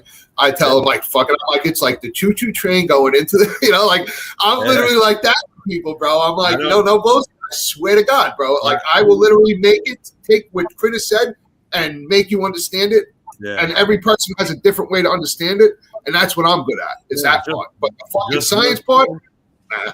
Just listening to him, it's like eye-opening, and I don't even want to begin to try and fuck that up. Like, I want everybody to talk to the man, and he's willing to answer the phone and explain. Yeah. Oh yeah, man. I can't say enough I can't. Just tell him. Just say, Chris, I don't understand. Can you tell me? Just, you know. I tell Chris all the time, I'm a retard. I can't fucking remember all this shit. He sends me it, I copy and paste it, but I can't explain the way. I take notes of it. I take language notes for myself. Yeah, you know, that the science part of it. The science part of it just comes to, you know, like, he knows, you know, been in that fucking field, so that's how it is. You know what I mean? Like, this is how guys talk to each other. I'll throw out at you guys. He hasn't been in that field. He's a fucking bricklayer. The fucking dude is just smart. Yeah. Listen. I want to let you guys know something.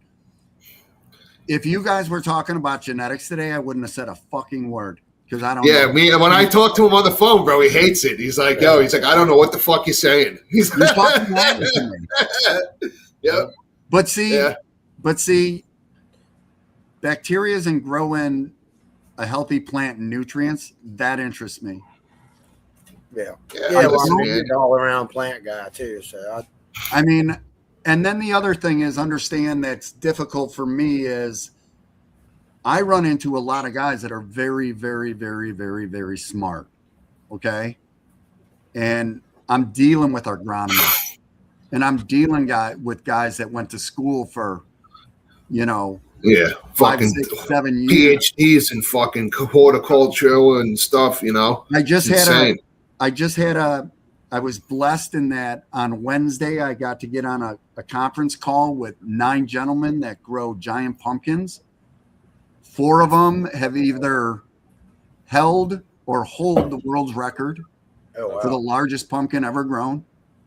What are they up to? One of them holds the world record for. Didn't one of them use hydrobio last year and almost won? Or won, right? Shit, he put on an additional 265 pounds over his best ever. Yeah, that shit's crazy, right? Yeah. What's the total weight? What's the total weight on one of the monsters? Well, my guy grew his. His was 2,257 pounds. And that's just a regular fucking pumpkin. There's no special variety of that shit? Or is it a special super pumpkin? They're giant pumpkins. You can't take a regular pumpkin. But that's I was going to say, I'll have one of those things in my tent. He had 3 pumpkins. My guy had 3 pumpkins. He couldn't wait out. Chris threw the fucking lady's house downstairs with a giant pumpkin in my tent. Oh my God, how fucking funny would that be? Oh, great. Send me some seeds. Did you imagine having to get a 2,000-pound pumpkin out of your dad? Imagine having to call the police on that one. Some asshole upstairs grew a giant pumpkin in his wheat tent. And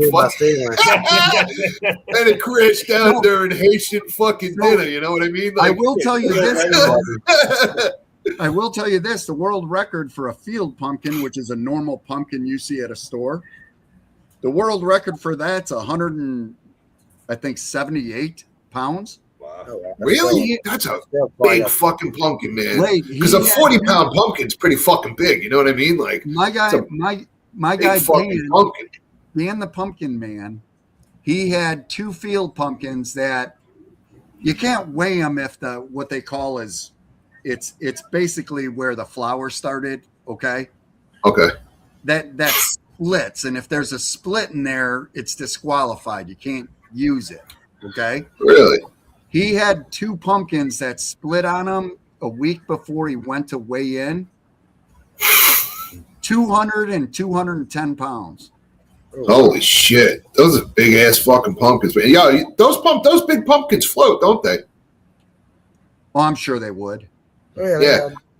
I seen people fucking make boats out of those things on YouTube, and I was like, man, that's great. Yo, if he gets a giant pumpkin this year, I'd fucking sail that thing down to Mississippi. Hey, Bobby, how do your tomatoes turn out, buddy? Oh, Bob? Where's Bob? Bob, how are your tomatoes, Bob? Nice and sweet? Oh, Deb's boss uses that shit too, don't he? For the blueberries, right? Yeah, he's gonna actually deploy to.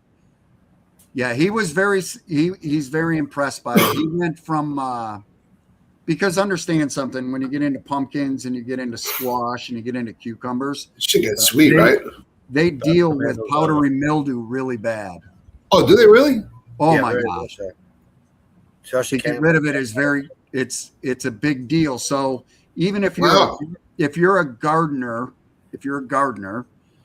usually when you grow a cucumber or you grow a squash or something, it only lasts for like 2.5, 3 months. Okay. Your zucchini. Like on the stalk or on the after you pluck it? The plant will only survive that long. It's really? I thought they grew all summer, into the winter almost. They can, but it's very difficult to keep them that long because of PM. Oh, okay. Yeah. Wow, I didn't know that about them. What we're able to do is, so how they harvest that kind of stuff is, when they get ready to harvest, they harvest for a week, they take a week off, they harvest for a week, they take a week off, they harvest for a week, they take a week off. At that point, they tear it out and they replant. Okay? So with hydrobio, they were able to harvest sometimes a week, harvest the next week, harvest the next week. But instead of only being, 2.5, 3 months, the plants lasted almost 5 months. Nice, double the yield. Well, So that's nice. Stopping that PM. Yeah. So here's one for you, Chris. For like, if people are watching that, tend to like plants, like have like roses, all that kind of shit and stuff like that. Anything you could spray it on, basically, right? Everything, and you're gonna love it on your roses, because roses, their biggest thing is insects. Okay. Yeah. You'll start seeing the leaves and everything get chewed up. If we can get the bricks level up in those, which we do, above 17 and even better up into the 20s, They wouldn't even get affected. You're no longer using fungicides. You're no longer using insecticides, any of that. It'll help get rid of the pest on your roses really good. The hydrobiology. Yeah. Now, the other thing is, anybody who's a commercial grower, it's pretty cool. We actually, our molecules, because of the way they're charged, are opposite of lead and chromium and nickel and all that. So it keeps the fucking bioaccumulation at bay almost, huh? It does, because what we do is we actually attach to that, and the plant can physically no longer uptake. It's fucking garden itself. Those heavy metals. Oh, okay. That's fucking crazy, bro. That's crazy shit. How about especially them hunting camps, Critter? What's that? The hunting camps? Oh, hunting camps. So we're basically taking a lot of big hunters and a lot of outfitters. I got 3 guys now. They're going to expand from a 5-acre test plot that they did this year. They're going to expand to about 120 acres. And they literally spray all the trees. I mean, literally every bit of their grounds. And we're turning, a lot of guys, they do what our food plots. Okay. The one guy told me that he usually plants his food plot in June, because if he plants any earlier, the deer eat it. The problem he had is that he planted in June. It grew so fast and so big that the deer destroyed it. That sucks. So now that sucks. So he said this year, he goes, I'm not going to plant till like mid-July. Nice. Yeah. You get fucking that kind of growth. You know what I mean? Shit. And then the other thing is a lot of states you can't bait in. Okay. And this is a little secret. You can't bait. We have so much molasses that if you put us down as a treatment just before hunting season, it'll like fucking gobble up everything. Everything will be sweet to them. It's like making a molasses lollipop on every single thing that's there. I tried this myself this past year, and Critter gave me a little formula, and I did a small area upstate, and I did around the base of an oak tree too, and I doubled the yield in acorns in fucking 3 treatments, 3 sprays. Oh. And what it does for acorns and any nuts, unbelievable. It's mind-boggling. Yeah, that shit's crazy, bro. That is absolutely fucking nuts. Spray that shit everywhere. You know what? And not even nothing for that, man. You spray that shit and just give them enough stuff to eat. You know what I mean? Like it's gonna just fucking make everything. Grasses grow. They eat all that shit. The grass. You got to see the grass in the one area. I did a whole rectangle area, and it was that blue-green grass, and it was fucking that Kentucky blue. Inches longer than the rest of the grass every time. And what's all that's the other thing? Putting that shit on everything. My penis if it would grow. the big thing for the deer. The big thing for the deer is if you use it regularly with all our micronutrients that come with the molasses, it's outstanding for the antlers. As long as we can get the protein up too. That's what we do. Yeah, you're gonna have a fucking healthy ass deer population. We can raise protein levels in a leaf structure by 2 or 3 clicks. That's like game changer right there. Game changer. Bigfoot in with that shit. spray a bunch of that crap in like a Bigfoot territory. Bet you that you set some cameras up there, fucking you get Bigfoot. Guarantee you, you know. Well, I mean, really though, I mean, it's those are, you know what I mean, you've learned to tie into things that are all key to nature, because I think really, you know, modern agriculture is shit for all those things that were naturally present. You know what I mean? Bro, they used to, most of these people used to, you know, back in the day, they didn't give a fuck about animals coming through and stuff like that, you know, and everything, because animals, they just by them moving around just produce, you know, ecosystems. You know what I mean? So, like, you trap all that shit off with agriculture and bullshit. It's just, you know, eventually it just traps the, you know, shits the bed. It's gone, you know. So here's you have to have animals passing through all that kind of stuff, man, as far as I'm concerned, you know, and spraying shit like that brings them in, more power to it. Dave, I'm going to give you an interesting fact. How many are on the East Coast? I am. Well, Charlie, Ryan. Okay. Chuck, where are you? Illinois? Virginia. No, Virginia. Virginia, yeah, we're all on the East Coast then. Okay. Except for you, Understand Chris. something. Have you guys heard of the beech leaf disease? No. I've never heard of that shit, no. Okay, What is just so that? you know, all your forest, 90% of it is beech trees, beechwood. Yeah. Well, we're heavily tree farmed here where I'm at. So I understand, but so about 10 years ago from Lake Erie, okay, I believe it's Lake Erie, they had an outbreak of what's called beech leaf disease. It's actually a nematode. Really? All right, guys, you have to understand something. In 10 years, it went from there all the way to the coast.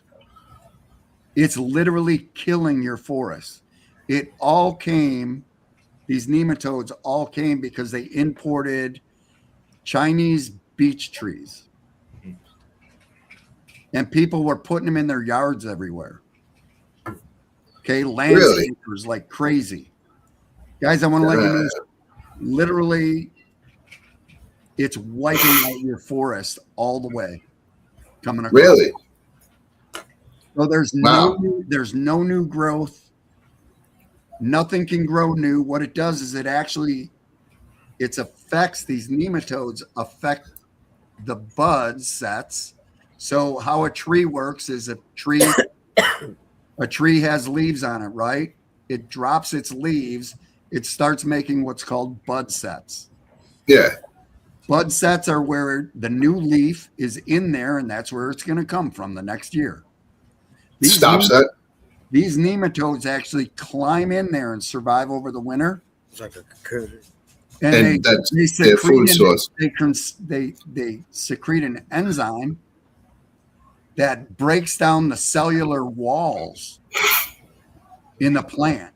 That's fucking nuts, dude. And it makes it photosynthesize like 400 times faster. Wow. Okay. Holy crap. But you'll see a lot, like on the leaves, if you really look at it, you'll see what looks light green and then you'll see really dark green. Okay. Yeah.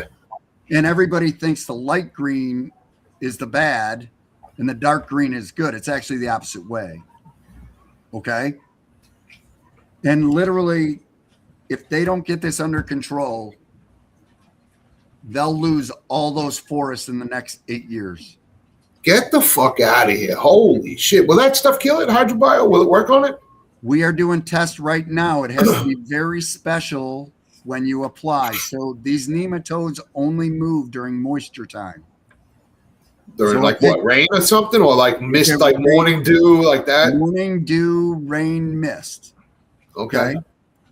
So if we can be applied when they're on the move, so after a heavy rain or after a heavy fog, yes, our bacteria will chew up those nematodes.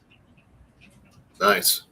Nice. And you gotta fucking reach out to the fucking. And our trichoderma will go after them also. You gotta reach out to the fucking U.S. Wildlife Department, or whatever the fuck it's called, man. You know. And I worked for the government for 30 years. I'm never doing it again. Well. Yeah. I mean. They'll come around. I have sell that shit to them for fucking $150 billion. You know, they'll pay it. Hydro Bio right now is being used on probably better than 50% of every home on Martha's Vineyard. Oh yeah, nice. That's awesome. Because awesome. of one landscaper. Nice. That's awesome. See, that's good stuff, man. You know, and, but I would be spraying that shit. You know, if I was living on Long Island still and in my house in Babylon and whatnot, I'd be spraying that shit everywhere. I would be just spackling shit with it. You know, like you for start real. using You know? Hydro Bio on your lawn, it'll look like a golf course in no time. Yeah, you get rid of all that brown bullshit. You know, that stuff. Let me tell you, man. I started using it, and the first thing I ever did with it was a side by side, and that was it. It was a wrap. You know, it was the best decision I made was to reach out. You know, and fucking here it is. You know, people are using it. You know, I'm happy with this shit, man. You know, and I'm gonna leave you guys with this because I got to go visit with my family because it's Easter weekend. But here's the big thing. You're never gonna hear me badmouth somebody. No. You won't hear me badmouth another product.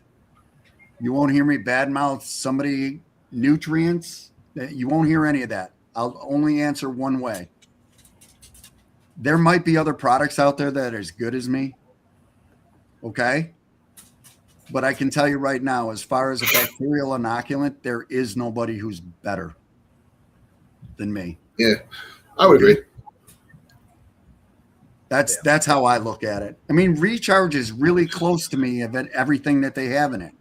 That stuff, I've curled plants with that shit, bro. No bullshit. I used too much of that stuff, and the plants just went, all the leaves went and just sucked in, and we're all crazy, spazzed out and shit. There's something wrong with that crap. If you use just a little bit too much of that shit, watch what happens to your plants. Your plant will go back to normal after a couple hours, but if you want to see something fucked up, put a little bit too much of that crap in your fucking plant and see what happens. That plant looks like it went and just smoked crack for like 4 or 5 hours. It just literally twists up and goes nuts. Over push that shit. Your stuff won't do that. I fucked the plants up and I was like, what the hell? And it was that because I did it again, you know, using it. And I was like, it's this shit. So I tried it one more time and it was it, you know, but it'll for a couple hours, almost like it like draws the fucking water out of the plant or something, bro. Like out of the foliage. It was crazy as shit. Everything twisted up and was just wild looking. I was like, what the fuck? And did it a couple more times, you know, and that was it, you know. I don't know what it is in it, but there's something in it that's not in yours. 100% that did that, you know. If you have indoor plants and you get a lot of fungus gnats, or if you get spider mites, or if you get anything like that, I'm telling you, drench your soil and foliar spray once a week. Your plants will look so healthy and perfect, and you won't have any bug issues either. But all right, well, I know you got to visit with your family, man, so I don't want to hold you up any longer. You're already past what we were talking about anyway. So, guys, if you haven't used the stuff, you know, for real, you know how I am. I'm not going to promote garbage anyway. You know what I mean? Like, I have no problem bashing a company. It's what I do. You know, if a company sucks, I'm going to let you know. You know, and you know that of me. So, you know, if I'm saying this stuff, it's the truth. You know, it is because I'm straight tell you. And Chris knows the same thing. You know, when me and Chris first talked, I was like, yo, if it sucks, I'm not going to hold my tongue. And I haven't had a bad thing to say about it. It's one of my favorite fucking products on the market. You know, it really is. It's one of my favorite people. Fucking absolute wealth of knowledge. You know, he's taught me a fuck ton of stuff. You know, I mean, you only better. I'll disagree with Dave when I'm ready to. We be having our disagreements on stuff. Oh hell yeah, bro! We go. I fucking sit there and we go back and forth. You know. So, but listen. Chris, listen. Hold on. Somebody had asked earlier. What are we? The tea's not on the site. No. Is there a price? Reach out at sales at C&G Organics. Yeah, I have that here. Guys, I'll be honest. I DM with people, but I'm going to let everybody know. Email. I fucking hate it, man. Yeah. Don't text with them. I can't track it. I can't keep track of it. Yeah. My phone's going ding, ding, ding, ding, ding, ding. I just can't. Just shut the notifications off in the top of the fucking chat, bro. That's it. It's that simple. Go into the chat. Like, if you don't want that little like ding, ding, ding, ding, ding, ding shit, go into Bob's chat on the top where that little eye is or whatever it is. Click on that, and it'll say turn off notifications. Just shut that shit off, and you won't ever have to hear that ding, ding, ding shit again. I understand. You know? I understand, but you know me. Man. I'm a moron when it comes to this stuff. Hey, listen, the teas, I'll be honest, and you can even say it. They're not cheap, guys. No, but I'm going to tell you right now, you get a lot out of them, and the difference in your fucking bud, you'll go from selling $100 ounces to fucking $200 ounces. You know guys, I'm telling you, a full kit, you're in the 400 range, but I'll throw something out, Dave. Yeah. For a discount, let me work something up first. Yeah. And we'll see if we can get him. Now, like, what kind of a plant count could you expect to get from a standard? Let me think here. I probably yours for a long time. That's going to be the big question. Yeah, I probably got like, you know, like I'd have to say I probably got about. And I was growing monsters with these fucking things. So I probably got about a year and a half, almost 2 years. Yeah, I got about a year and a half out of it. Probably around like each run I did probably 8-10 plants, fucking 4 or 5 runs, fucking 40 plants around there. I got out of it, you know, something like that. I think I worked out the numbers the one time for you per plant. You're probably adding $5. Yeah. Right, Dave? That's what we figured out. About that.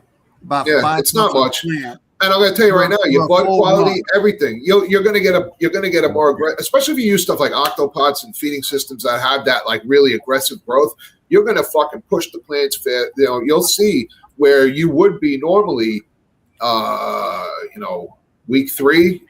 You know, week 3, you're like, you know, more into that like 4, you know, mid 4 range. Like sometimes, you know what I mean? The plant just pushes so much further. Like I've noticed with like the octopods, me personally, like you transplant, right? Water it out a little bit, 2-3 days, right? Hit it with that deep watering, right? Let that rock for like 7 to 10 days.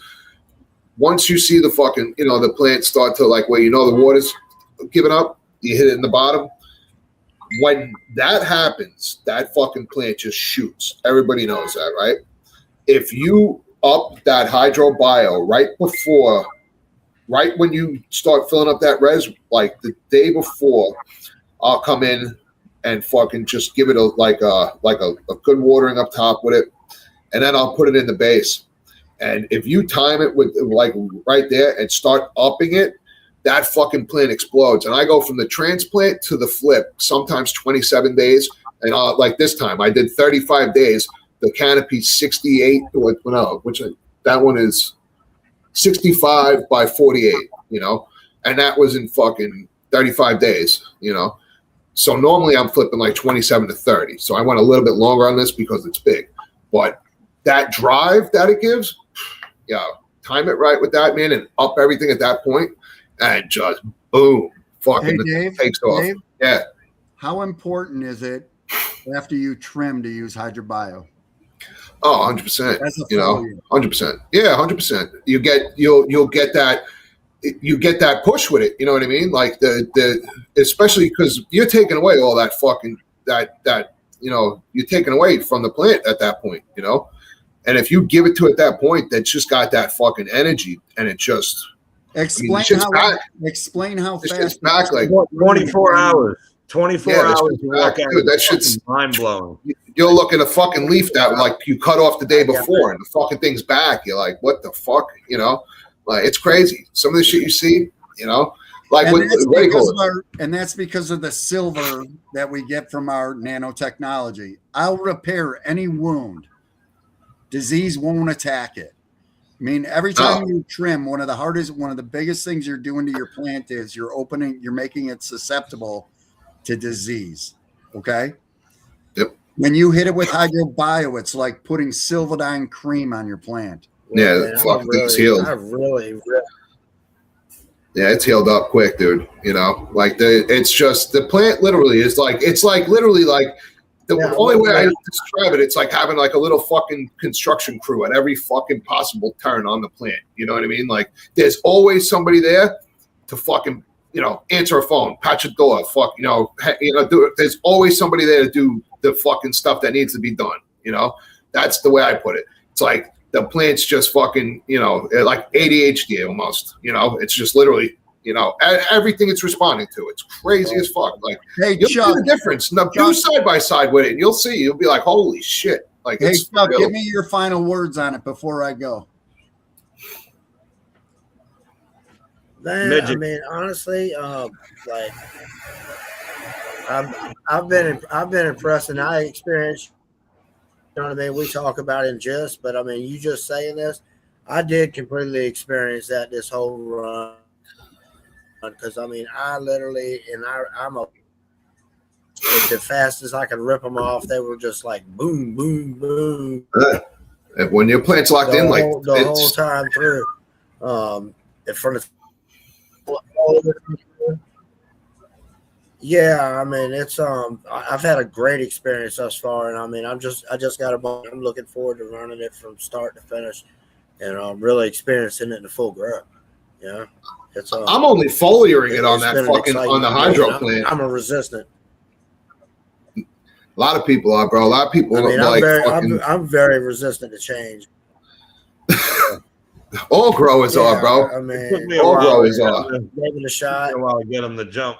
Well, I mean, Charlie repeatedly talked good about it, and then talked, and him just wanting to share knowledge and all that.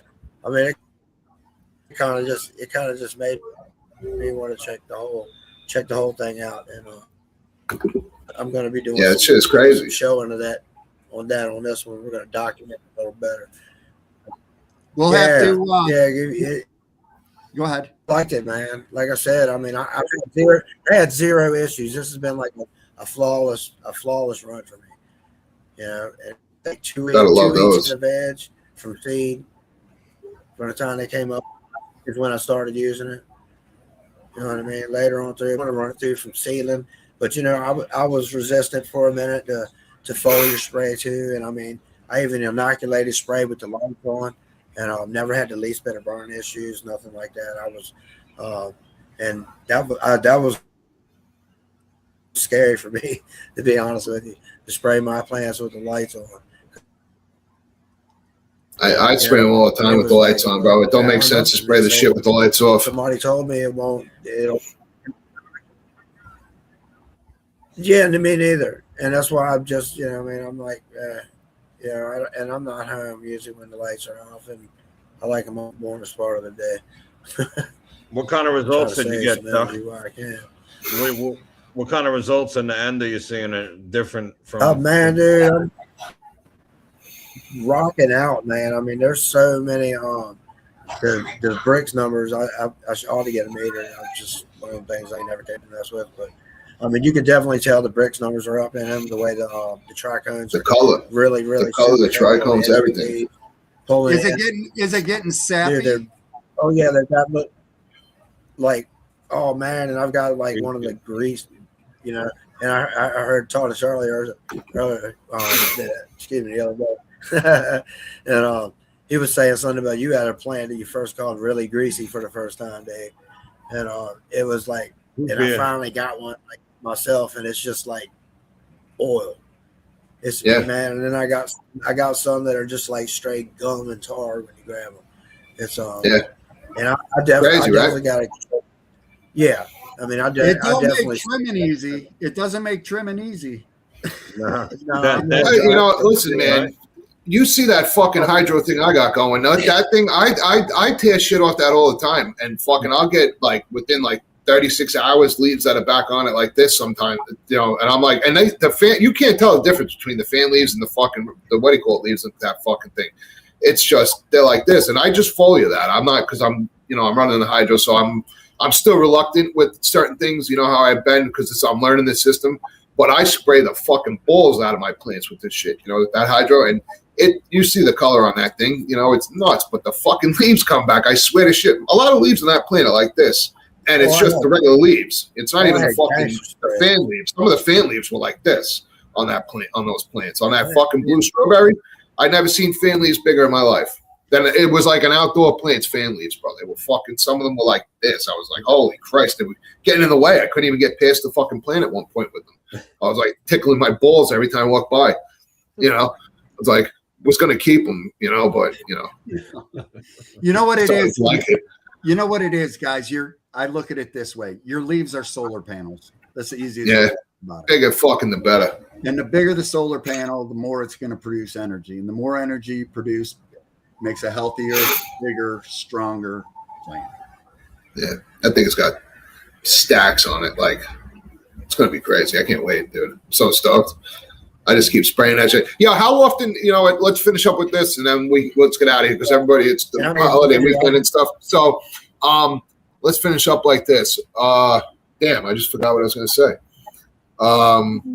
It had something to do with the foliar. Fuck, my brain just kicked right off. But hey, can I ask you a question, you guys? And we haven't talked about it. Can you push it? How's the nose on your plants because you're using HydroBio? Oh, already it stinks. Fucking like that. Once you get into, you know, where the you know, that pre-flower starts to get a little, you know, size to it and whatnot, it just turns right on. You know, it's literally, and before that, if I was fucking around with the plant and just trimming, I would smell blueberries like crazy since it was in veg, you know. So it was already kicking terps, you know. And I know that's shit. After the first application, shit is oof. Yeah, you start. But now it stinks, bro. Those fucking plants stink. You know, and blueberries aren't normally like really like super where you smell them in another room. Like you'll smell them, but like I've never really gotten them where like I was like, holy fuck. Like when I walk in, I'm like, holy fuck. It's just like this dank fucking blueberry, you know? So I was like, holy Christmas, you know, and that's only like, these things are only a month in, you know, and they're going to go probably like, looks like, I'd say like 9.5 weeks is going to probably be the mark. Maybe it might push a little faster for hydro, you know, but I think they're going to go long judging by them. And they haven't even begun to fucking sing these things. And it stinks. And I will tell you this, it's not uncommon for a grower how often to run longer when they're using HydroBio. How often, Chris, with the foliar? That's what was. How many applications is the most you can pound into it a week? You know, if you really wanted to get silly, I think you're going a little overboard. Not that I've ever heard of anybody having a problem. Yeah, but twice a week is more than enough. My commercial guys run once a week.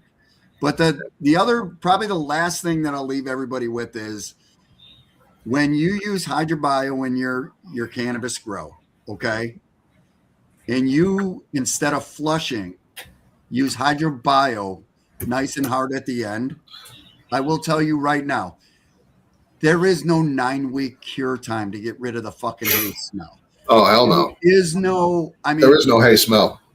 There is no hay smell. Right now, after 10 days of drying, you get everything right. It is beyond smokable from the word. It's like it's cured. Yeah. Comes off the fucking plant almost. It's like I said, that's what I talk. I said to Charlie, I'm like, that's, you know, like why a lot of times I could fucking pawn my bud right off the dry. Fucking, and people rocked out cured bud, you know what I mean? Fucking, and the shit's literally just dried like 2 days ago, you know, and I'm fucking, and people are like, even taking a test nog, the shit is like fucking in 2 days. Yeah. Right? Like, Right? Even the test notes a couple weeks before are good, right? Yeah. It pushes the fucking, it sets them up, man. You know, it really does. You know, I do, you know, like I'll foliar with the hydro because of like, you know, how fast it goes. I've been doing the double foliar per week. I noticed with the two, fucking things just go shit and ham, you know, like, so the growth's just so fast with them, you know, even with the octopods. If you want to really fuck around with those octos, start spraying your plants twice a week with that shit. When they really start kicking, you're gonna have a fucking ball, you know, for real. They'll take it, you know. Yeah, I'm doing that. They'll take it. I'm doing that with the grow off plant right now. I just transplanted the octopod. They'll take it. They'll take it, no problem. No problem. And critters tea over the top. Yeah. The teas are good, man. So, but anyway, let's get the fuck out of here. All right, man. Thanks, guys. Everybody. Thank you, Critter. Appreciate you, bro. Thanks, Chris. I appreciate Thank you, you man. guys. Believe me.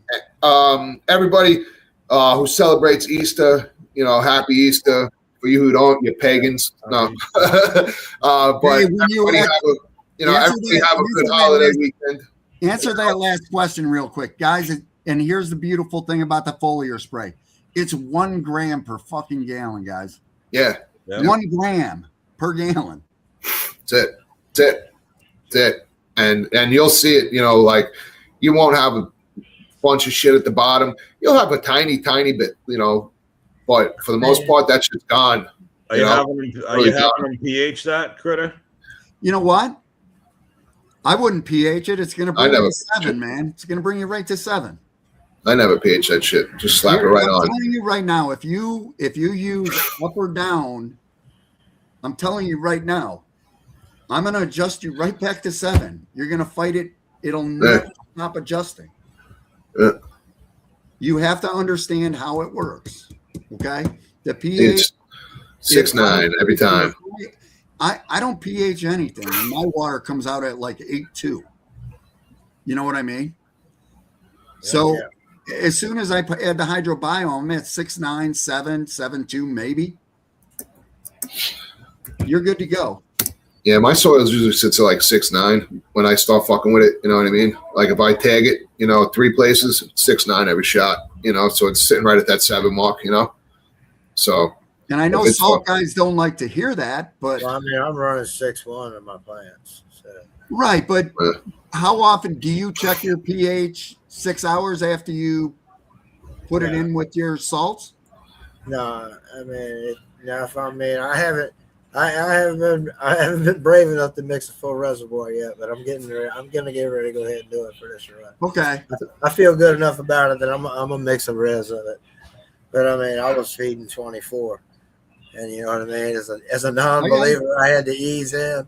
I mean, but I did nail all of them but one. Taking your little fucking water wings off, are you, Chucky? You gonna get into the deep end? No more floaties. No more floaties. Well, I mean, I'm a seer. You know what I mean? That's my thing about shit. It's legit, man. That's I mean, that's dive right in. Yeah, I mean that's why I asked Chris about the salts he's been working on, because I'm gonna I'm probably gonna that'd be interesting. Tell you about that. Are you designing those sorts around the hydrobio, Chris? I'm designing the salt around being the cleanest I can make. That's all I want to do. I need it to be clean. I don't like. I'm not using any agricultural blends. I use a lot of mineral salts. Okay. Through synthetic. Yeah. I just I want to build the cleanest, and I only want 3 parts. That's it. Yeah, I won't use it. I refuse to use anything ever again that's more than fucking 2 parts, 3 parts. I like this shit. The 2-part I'm using is just clean as a motherfucker. But I'm that shit with these 5 and 10 part fucking systems. Too many avenues for you to fuck up. Just make a dumb mistake, forget or grab the same bottle. Just that shit's out the window for me. I can forget my fucking name half the time. I have fucking 6 bottles. I have a pure veg salt that you'll switch just before you flip. You'll get into what I call my hybrid. So it's gonna be a little lower in your nitrogen, but a little higher in your P and your K. And then I have what I call my boost salt. And every time you do these, you start with your veg, and towards you kind of wean in and where you're mixing the 2 together. Mm-hmm. And then when you move on, same thing. As you get into your boosts and everything, I'll get the hybrid, and that's down to, let's just say, 1 to 3 at the end. When I say that, meaning I'm using the hybrid, only 1 part, use 3 parts of my boost. And then the last 2 weeks, it's Shield Boost with Hardener and HydroBio, and just nail it. Nice. I can't wait to fuck with it. But anyway, we're gonna be here all fucking night if we keep talking. So, everybody, thank you for hanging out, man. Fucking, I appreciate it. Thanks, guys. You know, Critter, you know you're always fucking welcome, man. Anytime, bro. You got something new coming out, man. Jump on, bro. You know, I'd love to, to get a crack at it. You know that. Well, I'm working with my daughter, so everybody knows right now. I know we've been teaching everybody HydroBio. We'll just have to teach them that HydroBio is going to change its name.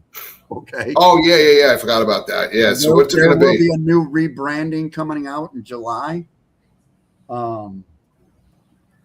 There's a slight change to the HydroBio mix, but it's nothing that you guys would ever notice.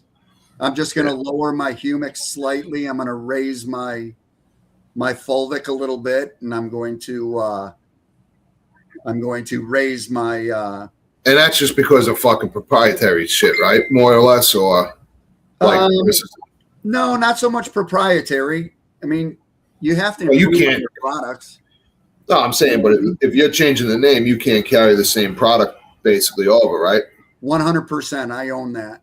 Oh, okay. I forgot you owned it. Oh shit, I forgot about that. Yeah. Totally forgot that one. Fuck, man. That's awesome, dude. Yeah, change the name, bro. I don't own HydroBio and all that, but I own the rights to produce it. Yeah, call it Big Reds. I'll fucking I'll even be a little spokesman. God. David. You know? I will not go there, my man. I will not. You know better. Next thing I know, I call it Big Red, and they won't let me post it anywhere. Yeah, that's not a good problem. Fucking, down. you get banned. But anyway, let's get the hell out of here, guys. Everybody have a fucking awesome holiday, man. You know, and be safe. You know, all right. Enjoy your families and shit, and we'll see you guys. I think next Friday, this Friday coming up, because we missed with Gary. We're going to be next Friday, 8 p.m. with Gary Hechtel of Roots Organics also, guys. So tune in for that one. Real knowledgeable guy, you know, been in the game for a long time, amazing grower. So come hang out. Critter, thank you, my brother. Say hello to the missus for me, man. Dave, I know you're going to have Roots on and stuff, but maybe by next week, I'll have I'm going to make up a special page. Okay. Just for your YouTube. Yeah, no problem. I'll give you a link on it. And in that link, I'm going to have 3 products in there that's going to be a screaming deal for you guys. Okay. All right. And they'll only be able to get to it and get the discount through your link. And Works for me. And not through the site. So link will be somewhere on here. It'll probably be in the whatever they call it, the description of the page or whatever like that, you know, or I'll just post it, you know, because I can just do a regular post. I want to do it, but I don't want to throw something out right now because I want to give you guys some good deals, and I got to be able to control the site. No problem, dude. Yeah. Whenever you get a chance, man, let me know, you know, and you guys will get deals, you know, on the HydroBio, whatever it is, you know. And if somebody wants to pick something up small like the 100, because I'm really not going to move that as far as pricing, but I'll tell them right now, anything that you want to buy, if they just go with free ship one, they can at least get rid of shipping costs. Okay. All right, guys. There you go. And if anybody wants to tease, you know, I'm telling you right now, you'll be like holy shit. Emails on the bot. Actually, that's the website. The email is sales@cngorganics.com. You can ask me anywhere. You know, ask Charlie. We'll get you to it. And everybody, have a great weekend, guys. We're out. Later. Hey, guys. Thank you. Bye, Bobby. Peace out, man.